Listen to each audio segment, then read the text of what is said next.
Good afternoon, ladies and gentlemen, and welcome, welcome, welcome. We are so glad to have you here to spend your Sunday evening with us. We know that you spent your Saturday evening with us, and we had a great time in Long Island. And first of all, we want to thank the people of Long Island for spending their time with us and for showing us around and welcoming us the way they did. The trip was a phenomenal success. It was very successful. We got to see exactly what's going on in Long Island, and we got to to deal with issues of the people and hear what they had to say.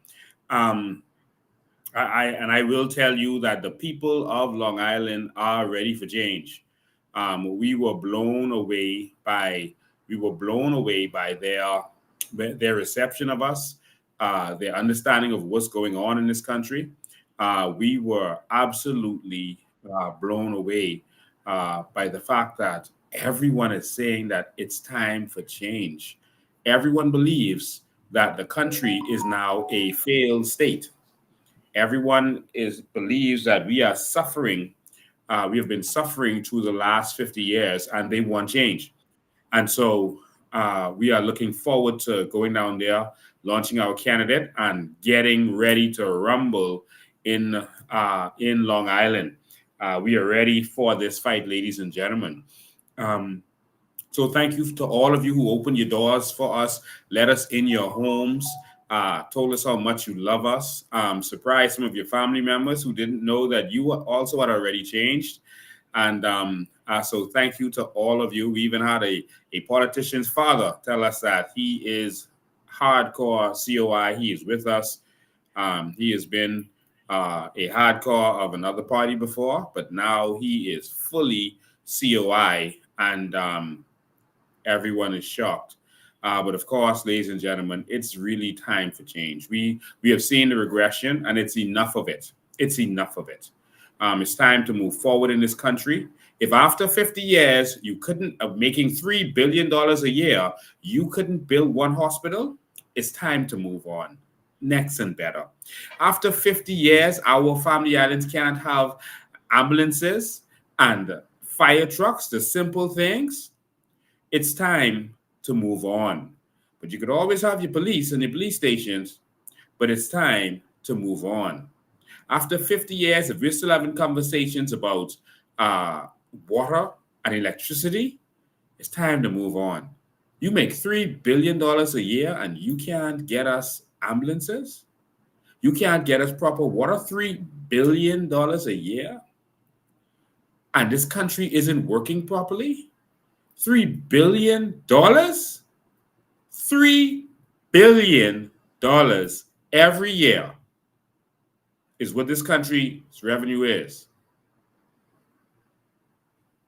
And all of our family islands are neglected.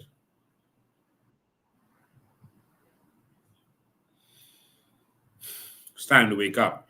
But that takes us to another topic. I'll get straight right to it today. Thank you to all of you who are watching from wherever you are watching from. In fact, we are continuing our Bahamas tour, and a tour of the entire Bahamas. And so let me know where you're watching from. All right. Let me know where you're watching from before we start talking about the big elephant in the room. Bahamar, Christie, his son, and don't forget, brave Allison Maynard and Jerome Fitzgerald. Where are you broadcasting from? Where are you watching from? Make sure you tag someone. Use your ad highlights. Okay, we got, oh man, there we go. We got, I think that's Gordon Ewing. I can't see it good. Watching from Pinewood. Jay is watching from Freeport. Thank you. Basil Lightburn is watching from Nassau. Oh my God, that is going too fast. I gotta. Oh my God. Okay, let me see if I can catch up with y'all. Okay. Jay Bryce is watching from Freeport. Basil Lightburn is in Nassau. Nicole Gibson is in Florida. Thank you, Nicole. Frederica Swain is in Freeport. Is in Clothesline Jr. is watching from in the bush. The Clothesline Jr. Marvin Storr is watching from Killarney. Kalani is in the house.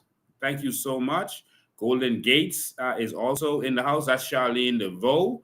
Marvin Saw, got to get rid of Menace and get rid of PLP. Let's put Dr. McIver in there. Lynch Jones is watching from Freeport. Marcia DeMerit is in Freeport. Celestina Newbold is in Marco City. Yes, we got to get rid of corrupt Michael Pintard. Brave Davis Puppet. He's the puppet master because he's the master of puppetry. But he is the puppet, not the actual master puppeting the puppet. He's Brave Davis Puppet and travel partner. He is Brent Simonette's puppet and Fred Smith's puppet. He has mastered this. He is breaking records. My Lord. Michael Roma is watching from Chicago. Welcome, Chicago. Lorraine Williams is watching from Freeport. Philip Johnson is in Riviera Beach. Right, way to go. Listy Lewis is watching from West Palm Beach, Florida. I was just there a few days ago. Zenovia Adley Colley is in South Beach. Welcome. Lynn Newbold is in Nassau. Welcome, Lynn. Veronique Lightburn is giving out that highlights. Thank you, Veronique Lightburn, for doing your civic duty. We love you and appreciate you. Shanique M. Is talking about Ingram that brokered that deal with the China XM Bank. I'm going to talk about all of that in a minute. I'm going to break it down for you. Anton Colebrook is watching from Canada. Ellie Rolls watching from Black Point, Exuma. Exuma is where my family is from. I am a Roll Bow from Exuma. My mother was actually in local government for Rollville. Yes. And she grew up in Barratari and Rollville. Sam Brennan is watching from Fairfield, California. Fairfield, California. You voting you're able to vote in November in Fairfield, California, or you don't have your citizenship? Let me know. Let me know how you're voting. All right, because that's going to be interesting. What happens in America? Rod Turncrest is in Long Island. Adrian Russell is in Bimini. Mickey Clark is in Long Island, watching from Long Island. Mickey Clark, thank you, Mickey Clark. I enjoyed Long Island. Let me tell you something. Boy, I thought Andres people could cook until I experienced those people in Long Island. Let me tell you something. They put it down. I got to go back, Andres. Andres, y'all got to take them back over. So, Andres, Long Island, boy, they the best kept secret. Watching from Freeport is Oris McKinney. Thank you, Daryl Ash McKinney. Daryl Ashley McKinney is watching from Flamingo. Did I read that right? Yes, Flamingo. Lots of flamingos in Long Island, believe it or not. Craig Curry is watching, and he's in Green Turtle Key. He said, but I know where you are, Craig Curry. Marvin Evans is watching.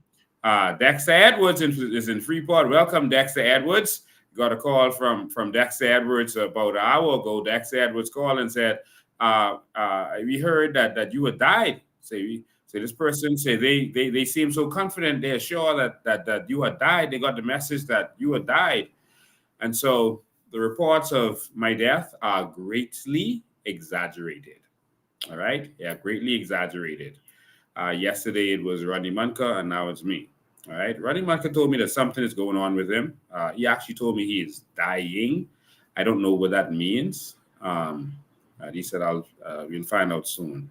But I don't know what he meant by that. I know he had something on his foot that he was walking with. I got to speak to him and let him know, I forgive him. I don't hold grudges. We are moving forward to the new Bahamas, and that was that. All right. So Lynx Jones again in Freeport. Shandiano Hall is saying good night. Ashley Thompson is in Oklahoma. Shandia, that's Ashley Thompson. Were you guys, who's that? Brian McCartney. Were you guys with my parents? Yes, Brian McCartney, you called me. But no, we were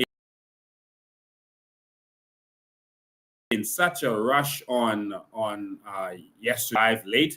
That's a long drive. Long Island is long. We were held up by people coming down from the north. People didn't want to let us go. We got all of our T-shirts that we brought. We brought over 300 shirts down there. We didn't even think we were going to get to see enough people to give that out, but every single shirt is gone. in Long Island, gone. And so we got stopped by people, and they were, talking to us and etc. So we didn't get to see your parents, but definitely I'll go to see your parents next time I get down there. Rochelle Farrington is watching from out west. Thank you, Rochelle Farrington. Dilly Roll is in Harbor West, 8 Mile Rock. All right, all right. Harvey Johnson is out on the water. Oh my God, you must have that Starlink going if you're out on the water. Anishka H. Roll is watching from Carmichael Road. Awesome, Carmichael Road. Welcome. Ruth Cassandra Adley Smith, all the government names. Ruth Cassandra Adley Smith is in Long Island. I just love Long Island. Listen, the beauty that I saw, and I wish, because I just traveled this evening, I wish I could have uploaded these videos for y'all to see in time of the images of Long Island. Jesus Lord, that place is beautiful. And there's a piece of property on a hill overlooking a harbor. The harbor looks like, when you see those pictures of Bora Bora and Tahiti with the beautiful beaches on the mountain, that we have that right here in Long Island. I did not know that. And on that hill, because they're trying to steal that hill from a family, there's a family that actually owns that. It's the Smith family. But of course, they're trying to take it from them. There's so many places in this country that they're trying to take property from Bahamians, but we are going to restore everything that the enemy is trying to steal from Bahamians. So you don't have to worry about that. That is coming. All right. As long as the people vote for it. All right. So, but that vision right there is beautiful. We have a plan for it. I won't expose the plan yet, but that is beautiful. We have Ross King in TCI. Marilyn Heel is in Abaco. Welcome. Brenda Mae Bain is in Nassau. Edward Smith, good night all. Abaco is in the house. Welcome, Abaco. We're working on your candidates right now. So just be patient with us. We're putting in the work. All right. So we had more candidates apply for Abaco than anywhere else. so we got to work through all of the paperwork and the vetting and all that. So just be patient with us, Abaco. We're going to send you someone so you can throw out the PLP and the FNM. Cigar Bros. Cigar Bros is my favorite lighter. I don't know what you mean. Jessica Frost is in Freeport. Paul Hepburn is in Eleuthera. Shanice is in Freeport. Thank you. Noah Lightburn is in Nassau. Welcome, Noah Lightburn. Big Bang is in Freeport. Save Old Bahama Bay is in West End. Oh, save Old Bahama Bay. Awesome. Yeah, we got to save Old Bahama Bay because what is going on there? It's time to go to war for that. All right. You heard it there first. It's time to go to war for that. What's going on there is absolutely wrong. And again, it's the PLP corruption again. But let me get to it. We've been going for I guess almost 20 minutes, and I got to get to this. So sorry for the rest of y'all I didn't read. Derek Benjamin Demera Jr. is in Freeport. Welcome, Derek Benjamin Demera Jr. We appreciate you. Lizzie Turnquest, and so sorry I can't read the rest of them. I'm so sorry. But let's get to it. Everyone remember to use your @highlights and your @followers and tag some of your friends and family. Make sure they're here. Make sure they know we are live. But let's get to it, ladies and gentlemen. We got a conversation to have today. Bahamar, there's an announcement from a representative of Bahamar, and I'm going to read that for you for persons who haven't read it yet. I'm going to read that for you so you can know exactly what's going on. Let me see how long this is. Okay, I can read that, and then I'll get to it. We got a lot to talk about today, so make sure you're seated, as always. There's some people who have said to me, Lincoln, don't talk about the corruption of these other parties. Don't talk about the negative of them. It's mostly people who support those parties that will say that because they don't want me exposing them. It's like, dude, just talk about the natural resources. Just talk about your plans, et cetera, et cetera. We can't talk about one thing. If we're going to govern, we got to deal with a lot of different things. You have to multitask. We have to let the people know what they're voting against. We have to wake up the people. No one else is doing it. The news is not covering these issues properly. They are covering up and only doing and saying what they're allowed to say. It is clear. And so we have the responsibility to educate the Bahamian people, which is what we committed to do when we got started with this. And so we are going to make sure that we educate the Bahamian people on what's going on. When different issues come up, they want to hear from me as to what's really going on, what's behind the scenes with this, and how should we look at this. And so that's my responsibility. Now, if there's anyone who feels that, oh, you're not talking about the natural resources, etc., as much anymore, well, let me tell you what we did with our natural resources and everything else. What we did was we put together a beautiful, expensive website where anyone at any time can go there.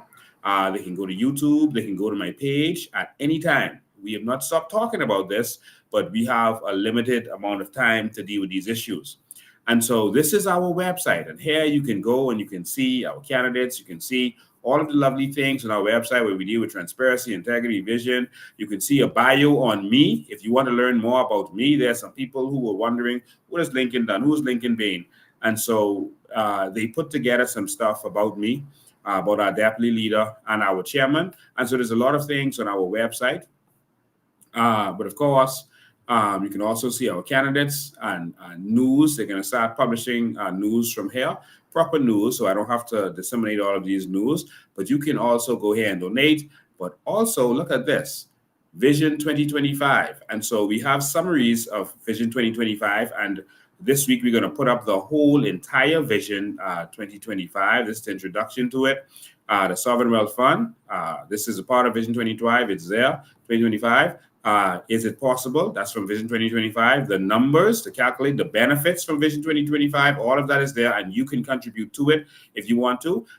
We're going to put together the full video. We didn't put together the full video because we had to edit some stuff in there, but we're going to put the full raw video up there so you can watch it. It is what it is.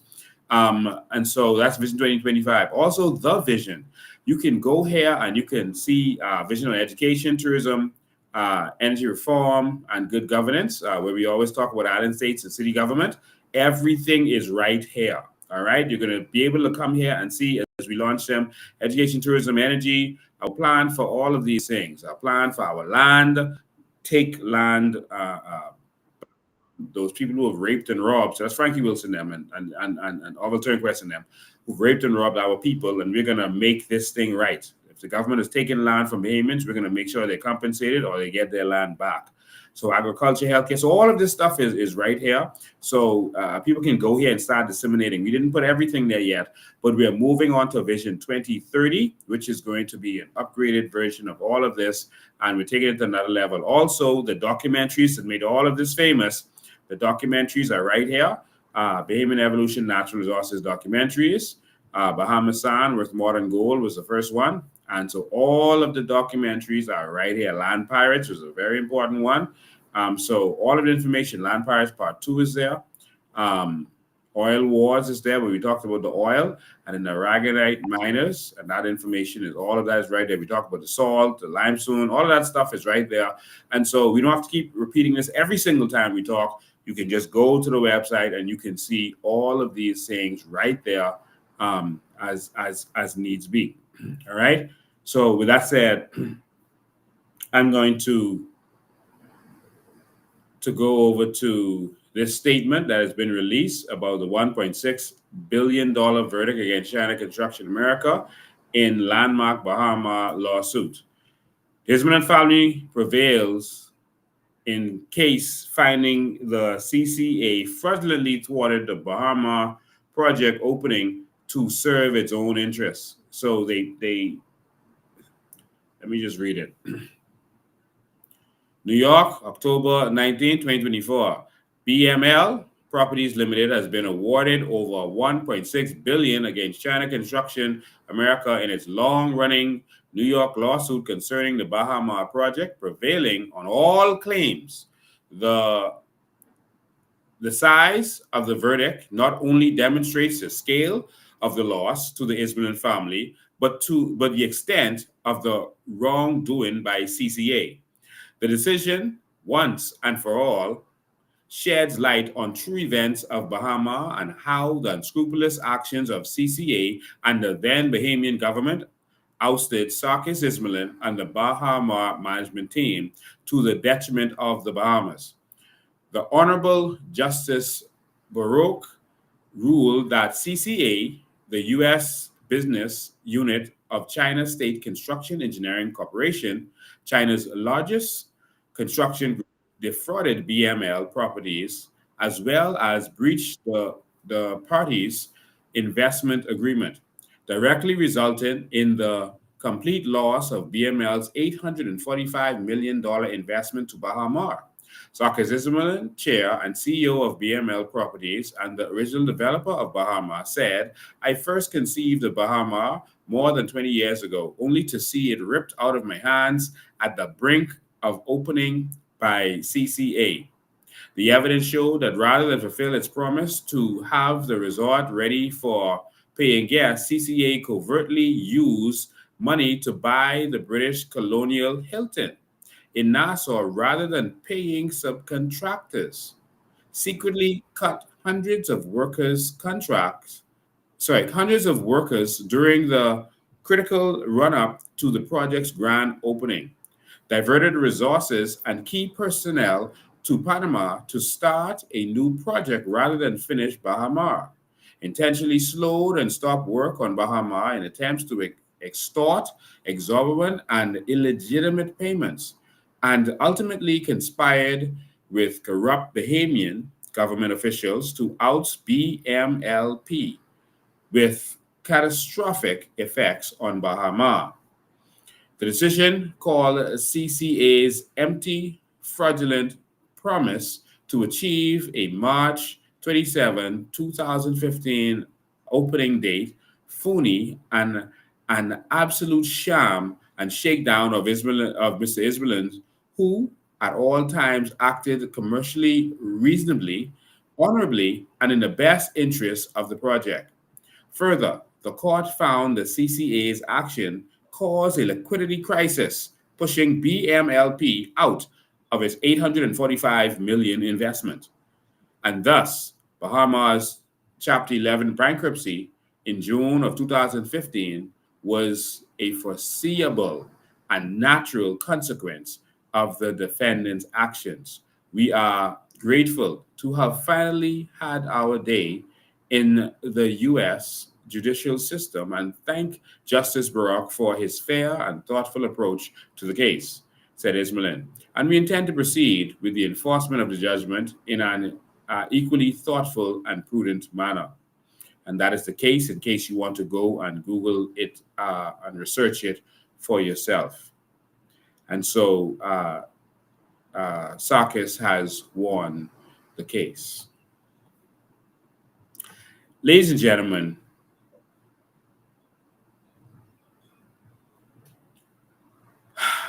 the PLP is a special creature.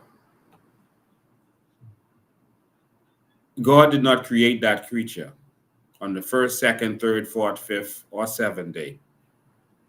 Satan himself created the Progressive Liberal Party. I can't say it any differently than that. In the meantime, I want you to watch this video, and then I'll get back and we'll get started. The nation's chief says government has made significant strides in turning the economy, and the opening of the Bahamar project will be another step in the right direction. Good evening, everyone. I'm Charisma Robinson. And good Wednesday evening, Bahamas. I'm Altavis Mannings. It's great to see you tonight. The Prime Minister wrapping up his last budget debate for this term in office, focusing on the accomplishments of the Christie administration.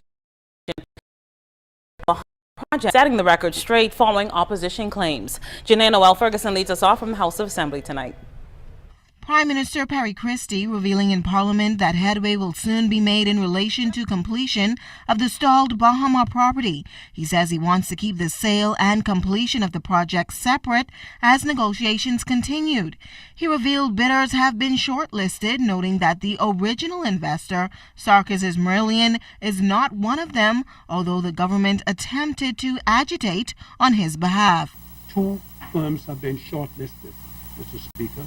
One of them have a Bahamian investor connection, Mr. Speaker. But two firms have been. Mr. Ismail, Mr. Speaker, has not subjected himself to in all the talks we have had. He has indicated, Mr. Speaker, that he thought he ought to have been treated differently, Mr. Speaker. It is a matter for the receivers, managers. It's a matter for the provisional liquidators. It does not matter. The governor of the Bahamas, Mr. Speaker, and to the last possible moment, under my signature, wrote a letter to China indicating Mr. Fitzgerald's interests. Prime Minister refuted claims that the government had any personal relations with any Chinese interest group and warned those who held any prejudice against the Chinese. That one of the largest investors in Bahamas is Hutchison Whampoa in Grand Bahama, the owner of the container port. Make fun of him. Hubert Ingram did the right thing, you know, Mr. Speaker. It was his government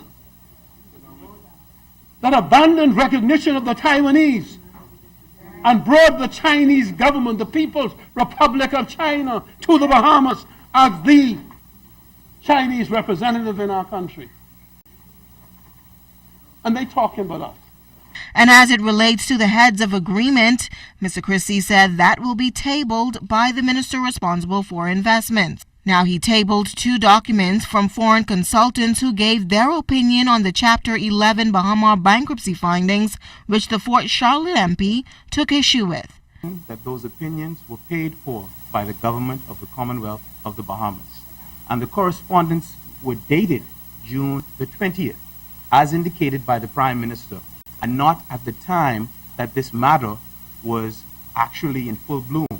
So we have no way of knowing whether or not this was a rushed and panicked effort. All I asked them for, I don't want to show their correspondence, is to sum up for the purposes of me, Mr. Speaker, putting into public domain what their advice to me was over these issues. That's all. To show the Bahamian people what guided me in the decisions we made. No more, no less. Janae Noel Ferguson, ZNES Network News. So, ladies and gentlemen, that was a story of when the fight was going on and when they were trying to figure out who was going to get Bahamar and what was going to happen with it. And that was Perry Christie arguing and fighting for the Chinese. But he wasn't the only one. Let me tell you the whole story. We had a hotel. There's a big history out there. The Cable Beach Hotel was supposed to be the savior of this country. It was the Atlantis of its day. They closed down the Hobby Horse racetrack because they were going to open eventually a casino, and they were going to allow gambling in this casino, and it was going to be a big attraction of the Bahamas. But they felt that Black people, that most of our tourists were going to come from the American South. And remember the day and time that this was in. This was in the 70s, in the late 60s and 70s when these things were being considered. When Martin Luther King got killed, there was still a lot of tension, and there was still a lot of overt racism going on in America. So they started to vilify gambling. When gambling was very legal for Bahamians at the time, they had something called the Bahamar Club, which is a casino where Bahamians could go. But they started to vilify it. They started to vilify anytime they want to do what they want to do. And so they said that men were going to the Hobby Horse racetrack and spending all their money and not taking it home to their children, and which there, of course, would be some cases like that, but that was not the reason they were doing it. The real reason was because they felt that Bahamians would not be accepted with the white people, and that the foreign white people would not want to sit next to Bahamians in the casino. And because of that prejudiced thought and feeling that it would be a good business decision, they changed the law to not allow Bahamians to gamble in the casino. Of course, the law says you can gamble in your house. So they changed the law that you could gamble in your house. A lot of you don't know that. You can actually gamble in your home or in a dorm room at a college, et cetera, et cetera. That's what the law says. But in terms of to be in a casino, no, they blocked it for that. And only a foreigner is allowed to gamble. When they were going to put that in the discrimination part in our Constitution, the British told them that could not stand if anyone challenges it, but it's up to them. But they still did it nonetheless because they know Bahamians aren't going to read one, and they're not going to challenge that too because it's going to be expensive to get it all the way to the Privy Council. And so that's what they did. they opened a hotel. The hotel eventually started to flop. The government had to buy it, and they held it for a while. Of course, ran it very poorly. The Crystal Palace came along, and it was supposed to be the savior of the Bahamas. They had a lot of foreign Indians working there, if you remember, and that came. It was beautiful going at Go Slow Bend and seeing the colors of the sunset on that hotel. It was phenomenal. But eventually, of course, that also had some issues. Eventually, I'm skipping over many years now, Sarkis Ismailin came into the play. And so he's the son of Mr. Ismailin, who made his money in peanuts, selling peanuts. Sarkis Ismailin didn't have the money of his father, but he, of course, was in the Bahamas and he wanted to do some investment. And so he managed to borrow $250 million, we are told, from Scotiabank to be able to purchase the hotel, the Cable Beach Hotel, etc. And eventually, that was the first phase to this development that he had in mind. And so he didn't have any more money to do anything else. His dream was stalling. He couldn't get the money to do what he wanted. And he told the hotel, listen, I'm not paying you. You are going to have to take shares because I'm not paying. Which, if any of you try that, you would have a different kind of scenario, of course. Imagine you go get a loan from the bank and then say, I'm not paying you. Well, that's how it works in the Bahamas. And so eventually, Hubert Ingram came into power. And Hubert Ingram, this is around 2007, between 2007 and 2012, Ingram came back to power. Ingram found funding for his project. Hubert Ingram, our prime minister, instead of finding funding for the dreams of Bahamians, went and found funding for the dreams of a foreigner. And he went to China, all the way to China, and asked them to give $3 billion or so to build a Bahama for this foreign young man who has a dream. This always bothers me. I have nothing against Sarkis because anyone who has a dream anyway, I've done investments in other people's countries. But my thing is, I don't expect those countries to do for me what they wouldn't do for their own citizens. And it's a mindset thing here that I want to, that needs to be addressed. And so our prime minister went above and beyond, spent our money to go and build the dreams of a foreigner. I want you to think about that. And that's what he did. He found $3 billion for this foreign young man with a dream. All right? Someone says 500 million. $3 billion for this young man. All right? And so they went, they got him straight. Someone says you can't blame Sarkis for that. I agree. But I blame our leaders who don't want to empower Bahamians. And this should have shown you. So Perry Christie and those started it up. Of course, his partner in crime, Ingram, they'll always make it seem like they're fighting, but they're not really fighting. They're actually working together behind the scenes. Perry Christie promoted it. Ingram got the money. And then Perry Christie came back. And one of the things that happens whenever you foreigner and you fund the PLP, they're going to screw you. That's normally what happens, normally. And so there's many examples of that. And so what began to happen was that the PLP seemed to be working against Sarkis Ismailin. And before I get there, Sarkis Ismailin turned out to be a boss that the Bahamian people loved. It seemed like he was more for the workers, more willing to help them. They were even willing to protest on his behalf. Imagine Bahamians willing to protest for their boss. And so it seemed to a lot of them, after speaking to them, that he was looking out for Bahamians more than Atlantis or any other hotels or resort, etc., in this country. And so he seemed to be a good person to work for. I know persons who worked for him at his estate in life with Key Bahamians, and they said, oh, this man, he did a pretty good job. He treats you well. And so a lot of Bahamians were saddened when they started to see what was happening with the project. The project seemed to be stalled. A lot started to happen. And it seemed like in the end, according to this document, the Chinese seems to have paid off. Someone says, yes, he was that's what I'm hearing from everybody. All right. Chinese seems to have done some underhanded work. According to the documents, $2 million was for unspecified reasons, undisclosed reasons, were directed towards the son of a prominent politician who was dealing with all of this. All right.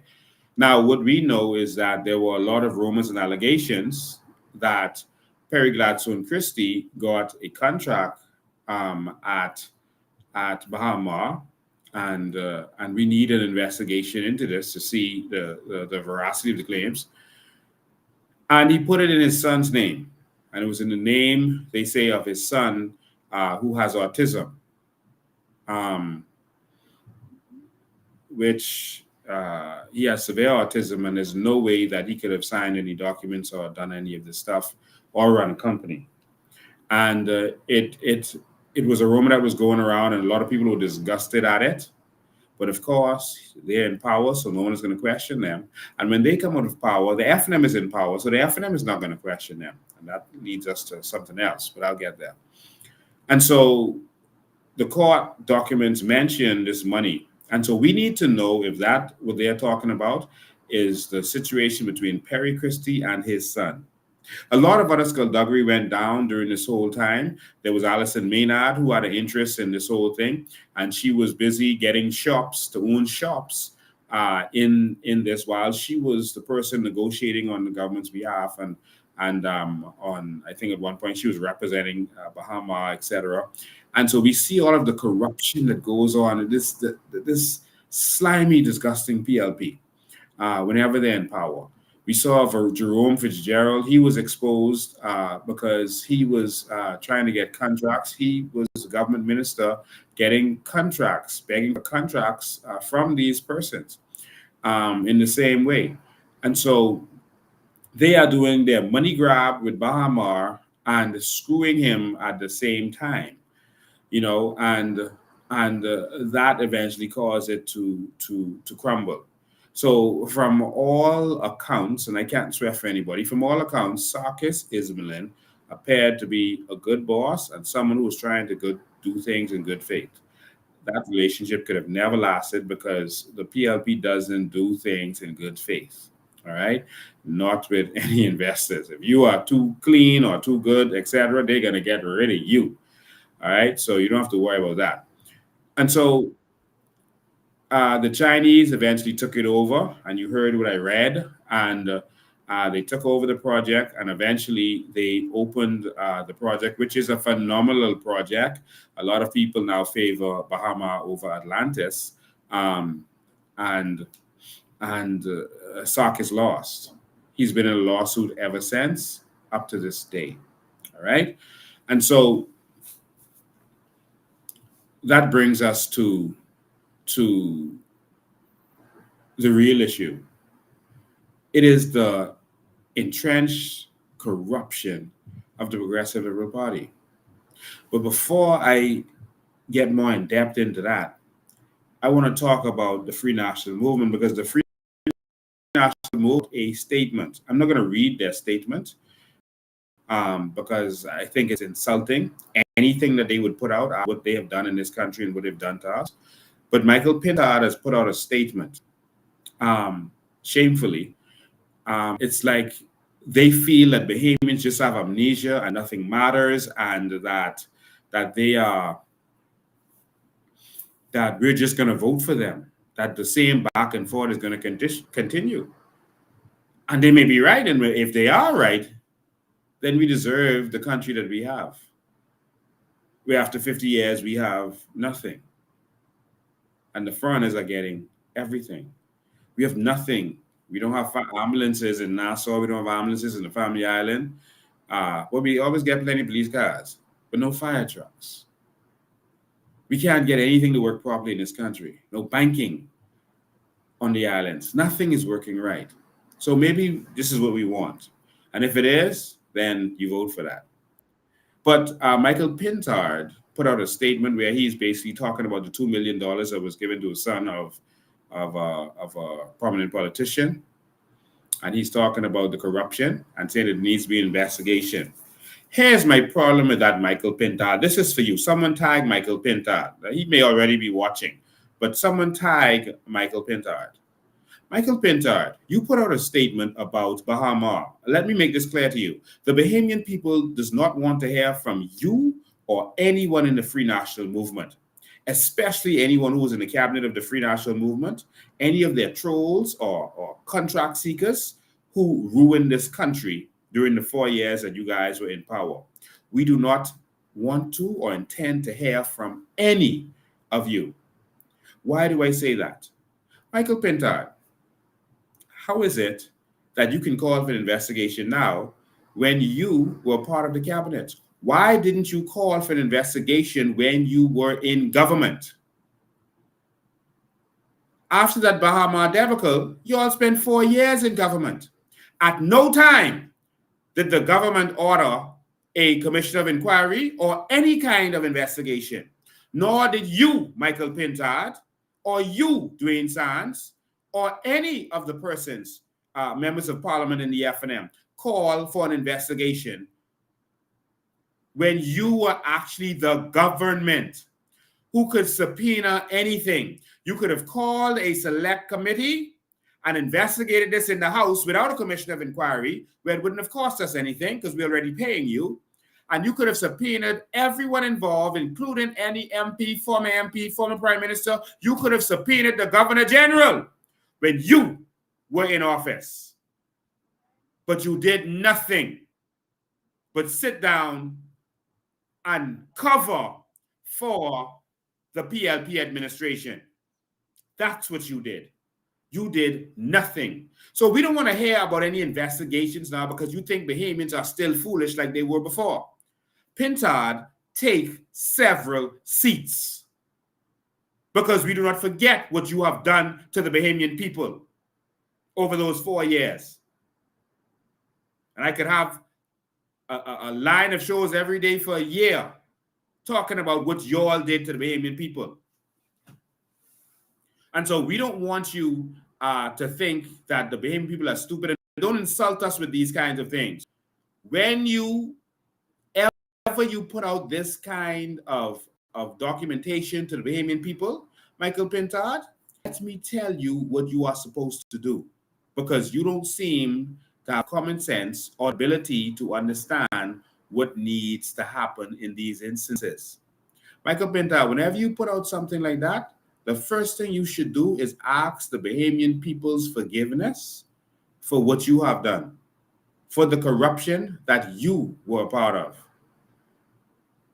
Until you do that, we are not impressed and we are not interested. You can get lost.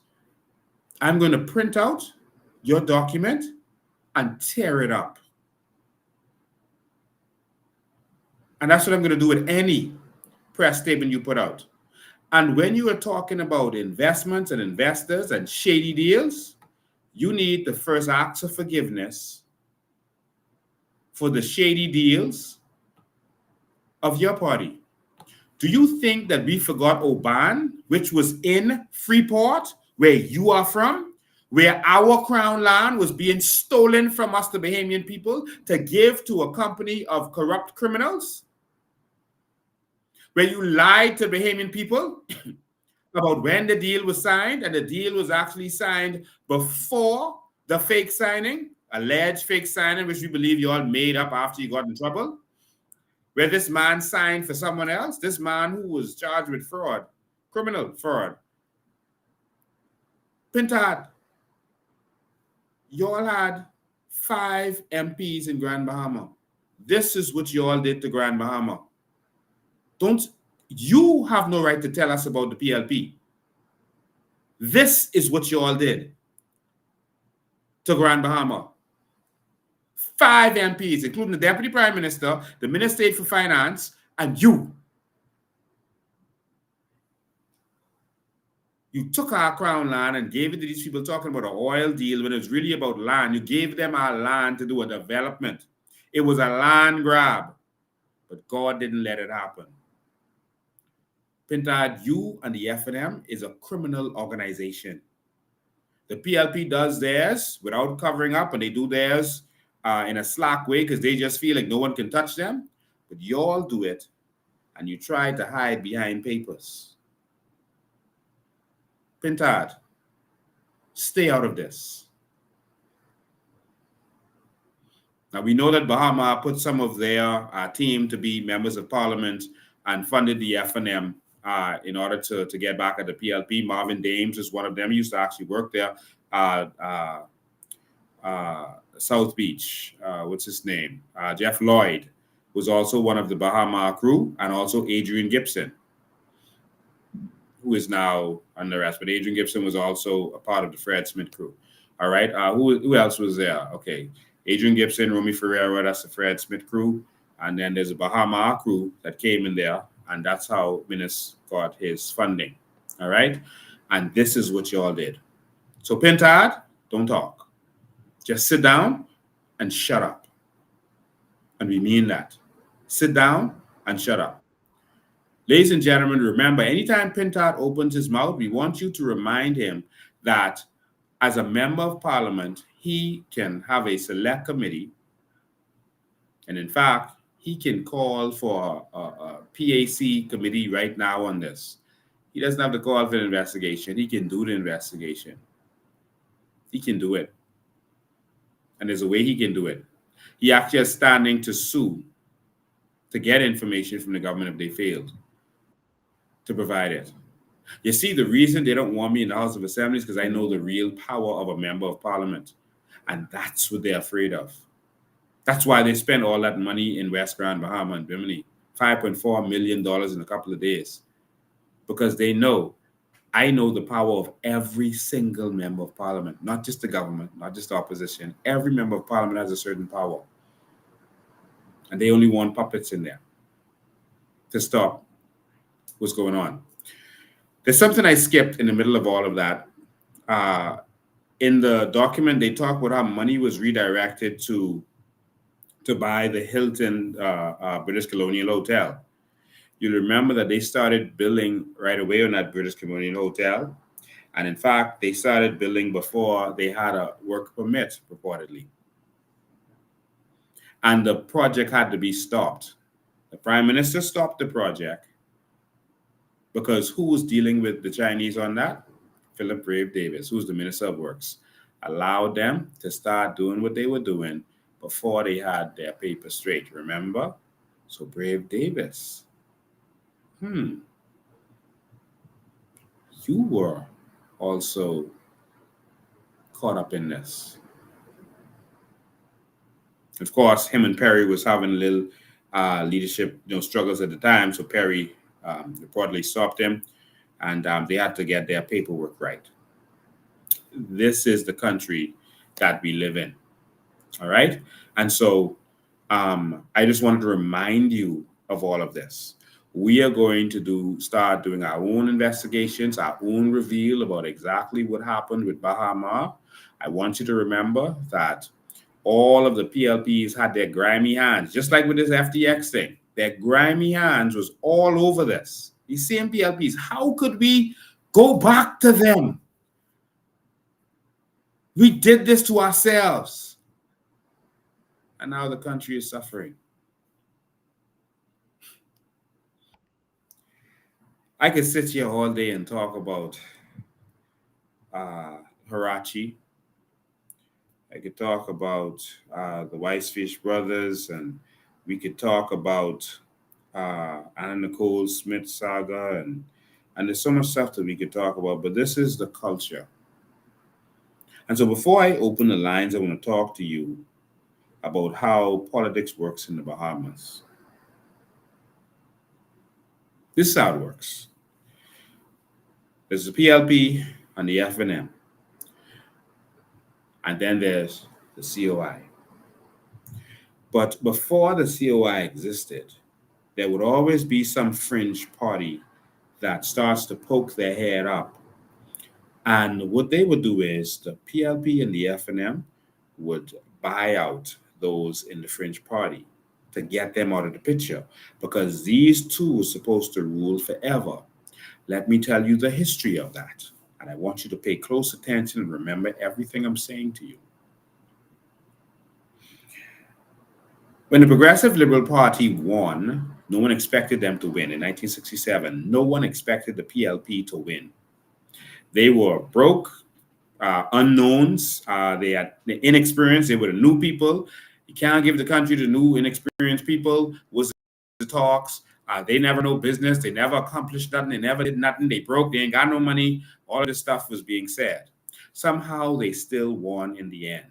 They still won the election. Even though they got the minority of the votes. They got very few votes, but they still won. When I say that, I mean 18,000 versus 19,000 plus 2,000 and 3,000 for the third parties and independents. So the vast majority of people voted against the PLP. They still won. When they won on the first day in cabinet, the information came to Pinlin and the cabinet that the country is broke. We're repeating that. The country is broke. They have no money. And that's because what the UPP did was they did all the country's business in their names to their parties. So they only paid themselves $1 so that they could say, oh, we don't even get paid. We are so noble. We do this out of love for country. But of course, instead of directing business to the Treasury, they were directing the businesses to themselves. All right. And so that's why no money was in the Treasury, but they had all the money. And so everything was run through them, and then they would feed what's needed to the Treasury to be able to operate. And even with that, the country operated better than it operated under the Progressive Liberal Party and the Free F&M afterwards. But that's another story. So when Pinlin got in there, he realized it was broke. And so what he did was he had to go and borrow money to pay the staff. He went to Royal Bank and on Bay Street. He walked there and he asked to speak to the general manager. He didn't know what to do and who to talk to. He was a rookie. He went to speak to the general manager and he said, listen, we need to borrow money to pay our staff. And the general manager said, I would love to. I would love to help you. But the problem is, that's above my pay grade. You have to speak to the chairman. The chairman was Mr. Roland Simonet. Mr. Roland Simonet. Hold on, let me answer this. This is the love of my life. Baby daddy is on a live, so you gotta call me back. Oh, okay. I love you. And so he met with Sir Roland Simonet. So Roland Simonet, he was expecting him. See, I knew he was waiting. And he then told him, I'm going to have to give you the money because if the country fails, our businesses are going to fail. And so we're going to give you the money. But now you know who's in charge of this country. Pinlin is a lesson today, y'all. Listen carefully. Pinlin realized that they controlled everything. And so that good speech he gave about the natural resources and the Aragonite and the white gold and all the stuff that we had and how it's going to change our lives, Roland Simonet told him, don't touch it. Only us could deal with the natural resources. Don't ever talk about that again. And moving forward, to this day, they started denying that we have natural resources. But Pinlin realized that these guys had all the economic power, so he needed political power. And so what he did was, based on my research and persons I've talked to from the time, he made a deal with Cecil Wallace Whitfield to make it seem like they were fighting so that he would go to the other side. And several of them left, and went over to the other side. The UBP saw them and said, hey, come along with us, and ended up working together. And so what happened was there was a PLP on this side and what eventually became the FNM on the other side. But it was led by persons who were working with Pinlin to make sure that he always had political power. I talked to one bishop the other day who told me that he saw a big fight in the House of Assembly between Cecil Wallace Whitfield and Pinlin. And then when he went to visit Cecil Wallace Whitfield at his house that night, Pinlin was there at his house, and they were having a jolly old time. And he couldn't believe it. And from then, he understood what was going on. And so eventually, and that's why the FNM could keep going, even though they were losing. That was the plan, for them to lose. Everyone in the FNM wasn't a part of this plan. It was just the leadership that understood this. And so eventually, when they realized that it was coming down to the last wire and that the PLP almost lost the 87 election, they had to cheat. They called in for the persons they had waiting to be the next generation to continue the power of the PLP and FNM, to keep the economic power with the UBP persons, and to keep the political power with Pinlin. And so around 1984, somewhere around there, I think that's where it was, 1984, 1985, don't hold me to it, Ingram and Christie were kicked out of the party. And that's something that you always do to give power to those persons, make them seem independent and strong. They won outside of the party. They made sure they won. And they had that air of being independent and strong. They brought Perry back to the PLP, and eventually Ingram was sent to lead the FNM. Okay, and so now you had Pinlin's two proteges to be in place. Pinlin realized that he couldn't hold on for much longer, and so let's use some chess moves to get my people in place. And so he put Ingram over to the FNM, and Cecil Wallace Whitfield seems to be the person who blessed that. And so a lot of people wondered, why would you take this man from nobody, he was nothing special, from the PLP, when we had all of these other people, Tennyson Wells, Orville Turnquist, all these other people here with so much experience at the Puch, all of these people who've been here for such a long time, and you bring Ingram here in the FNM, and that's how it happened. But it was because there was a plan going on behind the scenes. I'm teaching you something tonight about where our country has come from and where it's going, and what they've been doing all this time. And so Ingram led the FNM to a victory. But the PLP, Pinlin, was actually still in power. And so he went to a victory. He had another victory. And in 1992, it was time to pass it on. So he passed it on to Perry Christie. And notice what every time before they passed it on, they would win the election, and then by the end of that term, they would start acting so crazy that you want them to be gone. You want them to be gone. You would be like, oh my God, Ingram he don't listen to nobody, he this, he that, all these complaints. He would start acting crazy the way you think, like, this can't be the same man who we believed in and respected. And well, who's this man? And then you would say, oh, we got to vote you out. And we can't fool no third party right now because Ingram just got to go. And Perry would say, hey, I'm the opposite. They use differentiation. That's a plan in PR, in political science. Differentiate so that you want to swing from here all the way over here. And so Perry would say, I'll listen to you. I'll consult. I'm good. I love Jesus. And so you would say, okay, let's get rid of Ingram. And because, he brought Sunday shopping. He ain't love Jesus. Let's go with Perry and he said over here, Mother Pratt, them, they good. They love Jesus. Let's go over here. And then he went to Perry. And then by the end of Perry's term, he said, oh, he's so weakened and he's this and that. And he had all kind of stuff about him. And then you say, we got to go. And Ingram would be like, okay, it's a matter of trust. Remember, I'm strong. You need strong leadership at this time. and then you would differentiation, and then they would swing back hard. And any third parties in there say, no, they see you all time yet. We just got to make sure Perry them gone. Perry them corrupt. They crooked. We just got to get rid of them. And then they swing hard the next way. And then they go back to Ingram, and then Ingram started, I'm a one-man band. I don't even need a deputy. I this and I'm that, and the next thing. And then you get rid of him. And then the next thing, you're back to Perry. And then Perry is telling you, he's sticking his middle finger up at you and saying, he's saying that not even God can stop him and insulting God, and it's the church, and the church ain't got no hell to put me in. I want with y'all. But at the end of their term, they'll always make it so you swing PLP, swing F&M, swing PLP, swing F&M.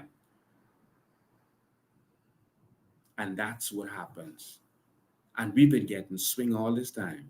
And in between there, anyone who starts to rise up and talk about the natural resources, etc., they get some payoff or some payout or some job, some position. Anyone who comes up with these third parties, they'll start to grab them. Okay, like what Ingram and Christie did, grab some from over here, you take some of them, and I'll take some of them, and we will put them against each other. Whoa, ha, ha, ha, ha. And that's the plan. And so it's a swing back and forth, back and forth. And then it was time for their third business partner, Ingram, Christie, Davis, and Co. It was time for Davis to get his shot. And so they put him there. And that's how the political landscape has been. In between all of this, there's so much to teach you guys. In between all of this, the person sent to run in the F&M to run against the leader of the PLP to make sure they got a soft and easy win was always Pintard. Pintard was sent to run against, Pintard has lost many times, right? He was sent to run against Christie. He was given money to run against him, but told, don't run hard against Christie. I've spoken to Pintard's campaign generals on this. And he was told to run hard against him, all right? Then he was sent to run against Brave a couple of times and told to run hard against him because they wanted Brave to win. So they would always send Pintard as the puppet. And now you saw even Ingram run against Minnis because it was time to get their law partner in. And Pintard is now the leader of the opposition to run against Brave. But don't run too hard against Brave, is the instructions. But in any event, even if the people swing, they'll try to get it to swing towards the F&M, and both of them are still in power. The F&M and PLP are one. They are one. Don't fall for it. And so now to the political game. How does the political game work? So those persons in power, the country makes $3 billion a year. And so that $3 billion actually goes to paying different things in our economy. And what they've realized is that they can make that $3 billion go to them. Like African leaders would get charged with stealing, and they would just take the money and put it in their accounts and just take the money. But our leaders realize that, no, we can just take contracts directed to our cronies, all right? And our cronies would put up the contract, and then we get a piece of it. And that's how we steal from the treasury. So, for example, they'll say, okay, we're going to pave a road. That road is going to cost $1 million. Okay, we're going to say that road costs $2 or $3 million. That 2 or 3 go to us, that 1 go to you. And so you'll probably make 100,000 profit from that. That's your money. But this 2 or 3, that money is for us. All right. And that's what they have been doing. And so they only work with people that they know that they can get these bribes from. They could get the kickbacks from. That's how they give out the contracts. And so as long as they know that they can get that kickback from you, that's how the contracts are distributed. And that's how they steal the $3 billion every year, every cent of it, except for what goes to things like travel, like if they pay American Airlines or something. Of course, that's their budget. That wouldn't go to them. But anything that goes to contracts within the Bahamas, that is funneled towards them. All right. And so that's how they steal. Now, those persons who are going to get the contracts, what they do is it's their job to help fund whatever constituency they're in, to help fund that constituency, one. And two, it's their job to go out there to the rest of you and say, hey, vote F&M. Their job to come to you and say, guys, and make sure that you get this. Man, I can work out something for you too. You want contract, I'll get something for you too. But you got to give, you can't say it, but you got to give piece of that to make sure you get your pay on time. Because what they do is they hold on your pay until you pay them what you offer them up front, and then they'll release it to you. And so this is what they do. So they have persons that are paid off to campaign to you. And they use the money that they've stolen from all of us to be $1 billion to go on the ground. And that's the money they got from that padding the contracts. And that's why you see things like the contract for the airport in Cat Island. $80 million for a 10,000 square foot building. That is beyond evil. Think about that. $18 million. That's why you see the road work in Ilu gone from 100 million to 160 million. You gotta pad that. And they padded it even, the 100 million was already padded. So the road work is probably going to cost half of that, but they padded it even more. They were talking about the prison, and they put the price of that up. This is what they do. All right? This is how it works. And all of you who were intimate parts of the PLP or FNM know that what I'm saying is the truth. But this is why our country doesn't work. This is why everything else is failing. At the same time, you're getting these little contracts, but that money goes away quickly. At the end of the day, when your party's not in power, you're broke, you're starving.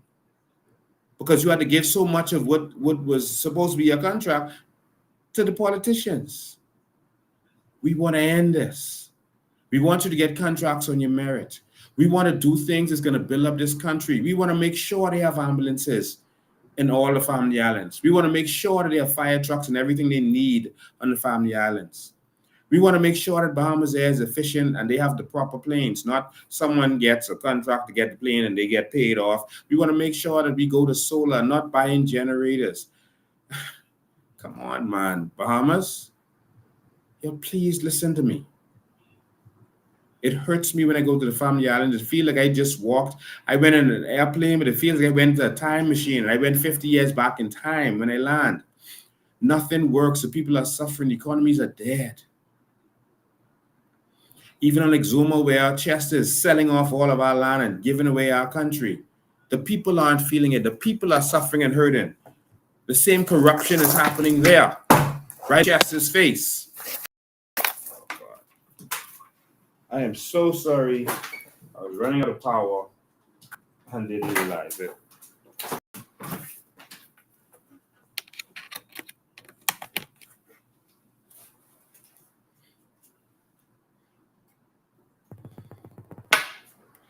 I'm so sorry for the little intermission. Oh God, I forgot to plug in my devices and you almost lost me a minute there. All right.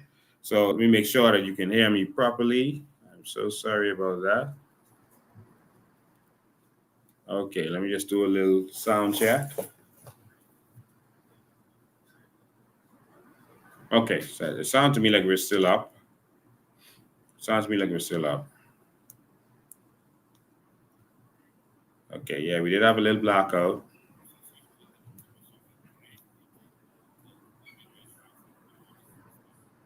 Okay, I think we're still back up.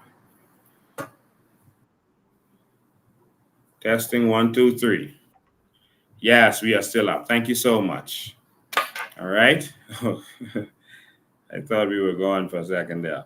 All right. So what we want is a country that runs. I'm tired of seeing a country where when your party's in power, you eat. When your party's out of power, you starve. When the politicians on the top are eating at all times and they're working together and they're running this like a mafia family, all of them get a piece of everything. They get a piece of the pie. I'm just glad to just let this out today. All of them are getting a piece of the pie. They do things together and then they designate certain things that certain people can touch. The FNM, because of the UBP Connect, they deal with the natural resources, etc. for the most part. All right. The PLP deals with other stuff. All right, they deal with the housing and this other stuff. That's their focus. All right, and so when the PLP tried to steal BTC and sell it to themselves, a company called Blue Water, they didn't include the F&M in their deal. Remember, this is a mafia agreement. And so the Ingram stopped the deal. Of course, on instructions by the people who really fund everything, because you can't do it without both people being in. And so this BPL deal is both sides. So Frankie Wilson represents the interests of the PLP. And so that funnels back to the PLP, everything he does. And Orville Turnquest, released Tommy Turnquest, etc., represents the interests of the F&M. So they have both their men is there to make sure that whatever deal happens, both the F&M and PLP benefits. That's why you heard the Grand Bahama Port Authority say, we pay off both parties. And all of them. You'll hear, I sat with Flowers one day, the number man, and he said he gives money to both parties. He said they hit him so hard. This was before it was legalized. And he said he has to pay to both of them. All right. And that's because both of them are working together. And it's like a mafia arrangement where both have to get a piece of the pie. Now, we get nothing.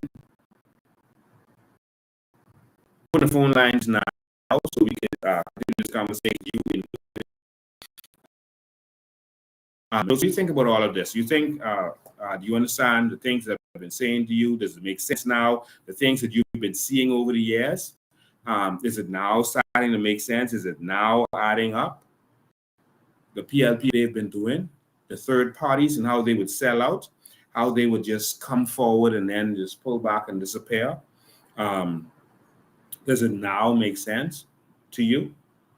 803-5995 is the number. Let's put it on the screen. 803-5995. And this is how the corruption continues in this country. The reason they don't want to empower Bahamians, the only reason, is because money determines money elections. And so if they empower Bahamians, then Bahamians are, one, not going to need them, and two, they're going to be able to come together and determine who's going to win. But if they can determine who have the money, and only those persons determine the election, and that happens to be their people, then they can stay in power.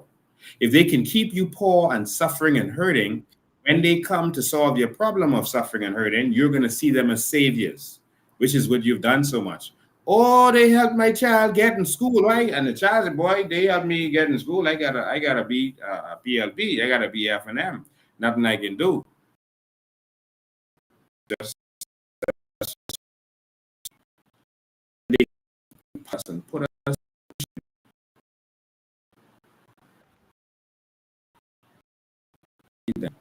This is the country we're living in.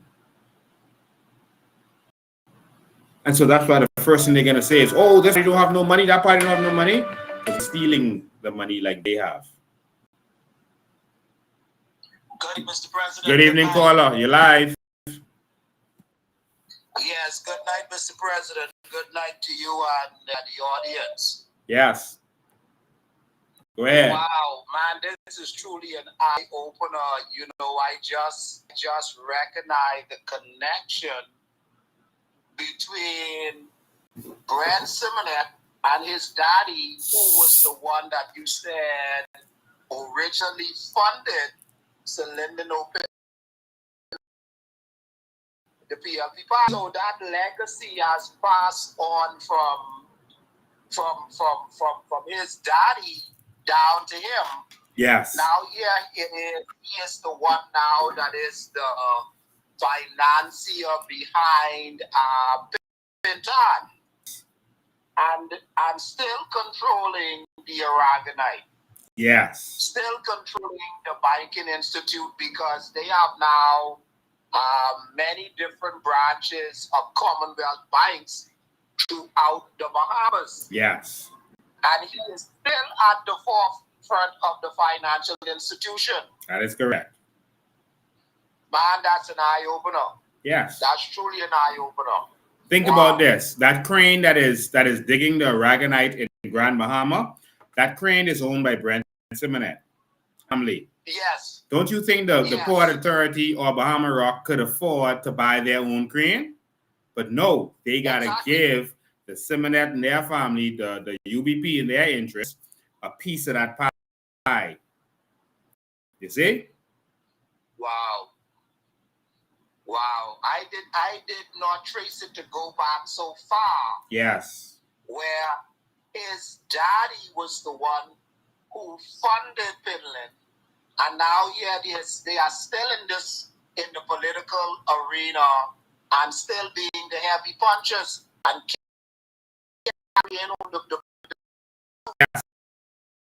He made a still money under the PLP than even under the FNM.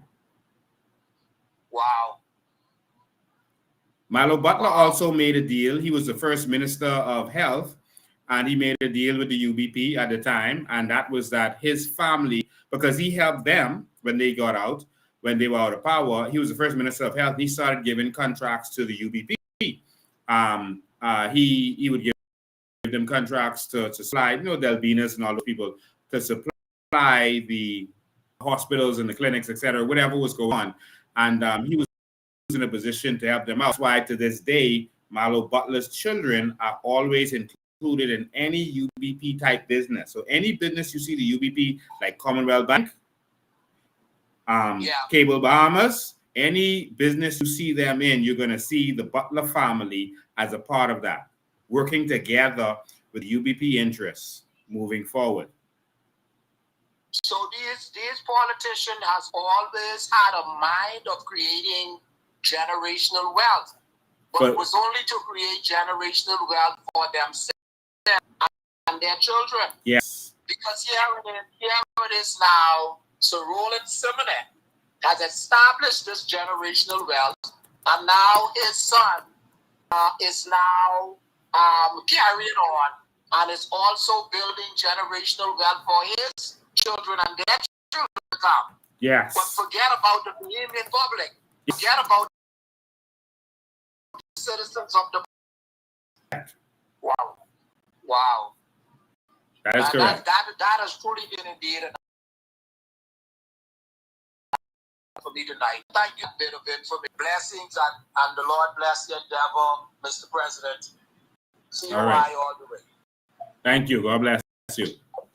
And so this is where we are with the demons who've been running this country like a mafia. All right, and like I said, they are working together. BPL is bankrupt. Mosaic is bankrupt. It doesn't have to be, but they have the same people providing the fuel, the same people providing the parts for the engines, etc. The same people sucking out of Bahamas Air. And so it can't be profitable because they're sucking out of it. BPL, the same thing, they're sucking out of it. NIB, they're sucking out of it. These vampires have been destroying us for all these years. Sucking away from them. I've shown you over and over what they have been doing with NIB. They would take NIB, the line is open, 35995. They would take NIB's money, invest it in Focal, give Focal the money to buy the fuel.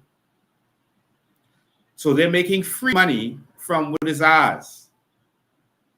And that's why I tell you, stop praising these people up when they do anything. They're not doing anything for you. Everything they do, they use our money to do it. Someone says it's Pike. You're going to see that Pike is a victim in all of this. You can see. Or they can see soon. Good evening, you're live.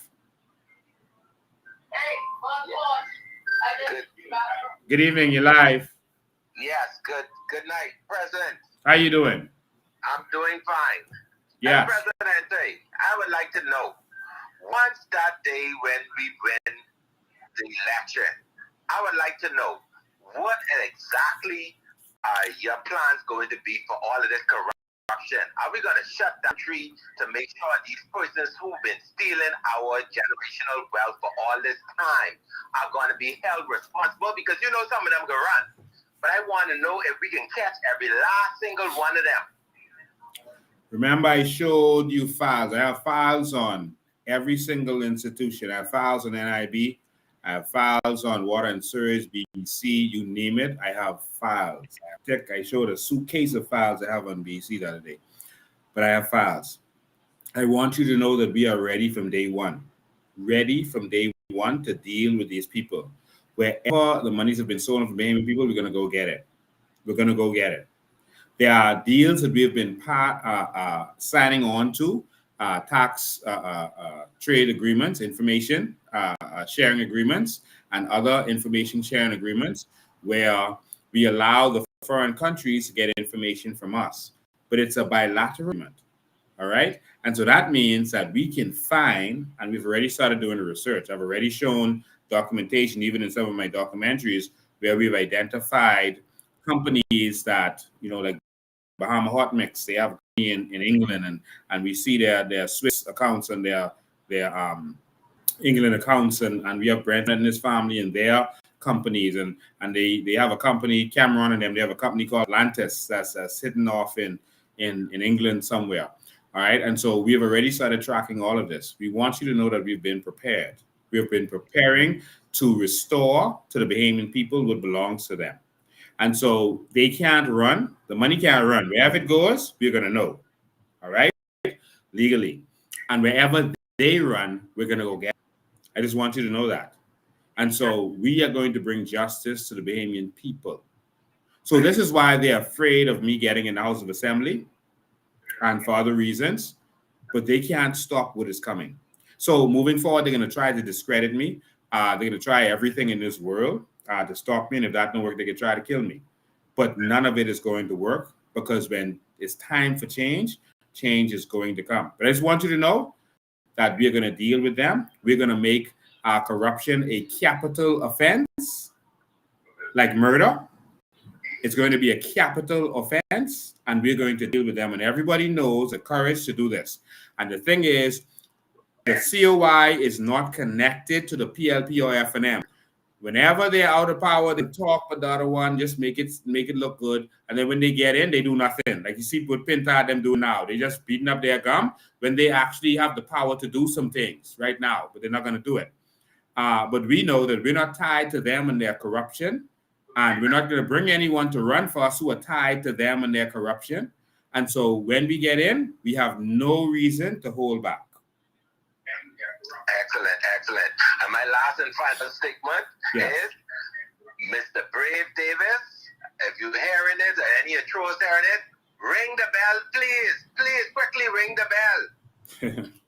Thanks for your call, man. Take care. 803-5995. You can WhatsApp call or regular call. 803-5995 is the numbers. And so we are going to make sure that we deal with them. I can assure you that myself, Maria Daxon, Donna Major, and you're going to see others, but I'm assuring you that you're going to have people with courage who are ready to take this country back from the mafia. We are going to expel the pirates and restore good governance to this country. Good commerce will be restored. We are on a campaign, on a crusade to remove these pirates who every election period are embarrassing us, embarrassing the Bahamian people. Every time, PLP, FNM, two of them embarrassing us. Minister said, I'm going to fight corruption, happens. Then we see Minister and them doing the COVID visa, and the COVID visa was funneled to companies in which their people had interests. And then we saw they were going to sell all of our heritage sites to themselves. They are both corrupt. And it's time for change. They are only looking out for one thing. Their future generations. Frankie, he held up that sign. Brother Lee was helping him hold it up. He held up that sign to let you know he doing this for his grandchildren. And they showing you that.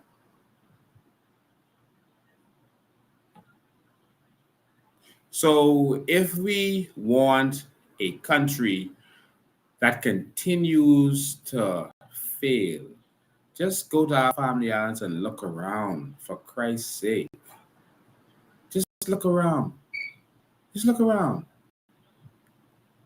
Alive donated 2 ambulances to Long Island. It is sitting there rotting. Rotting.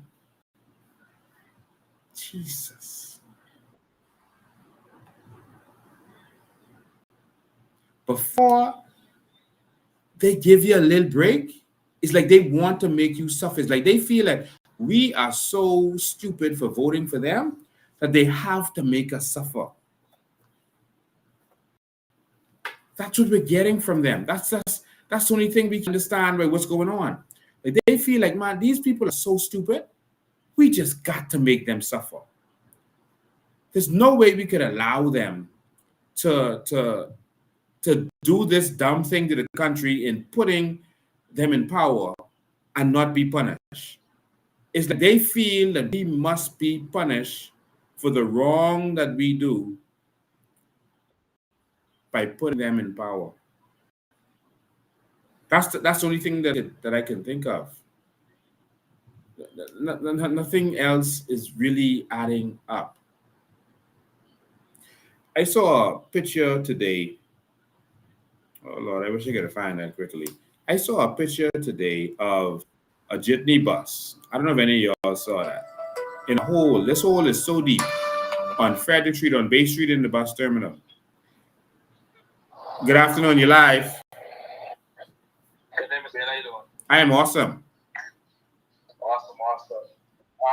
You know, if the recent court ruling doesn't show the Bahamian people what you've been preaching from Bahamian evolution time, I don't know what to say.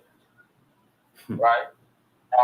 You guys been fighting for the natural resources from time immemorial. And you've been telling these people about the worth. You've been exposing the government. You also revealed that Ray Davis told you that he was not going, he's not going to give the Bahamian people no royal persons in. And right after,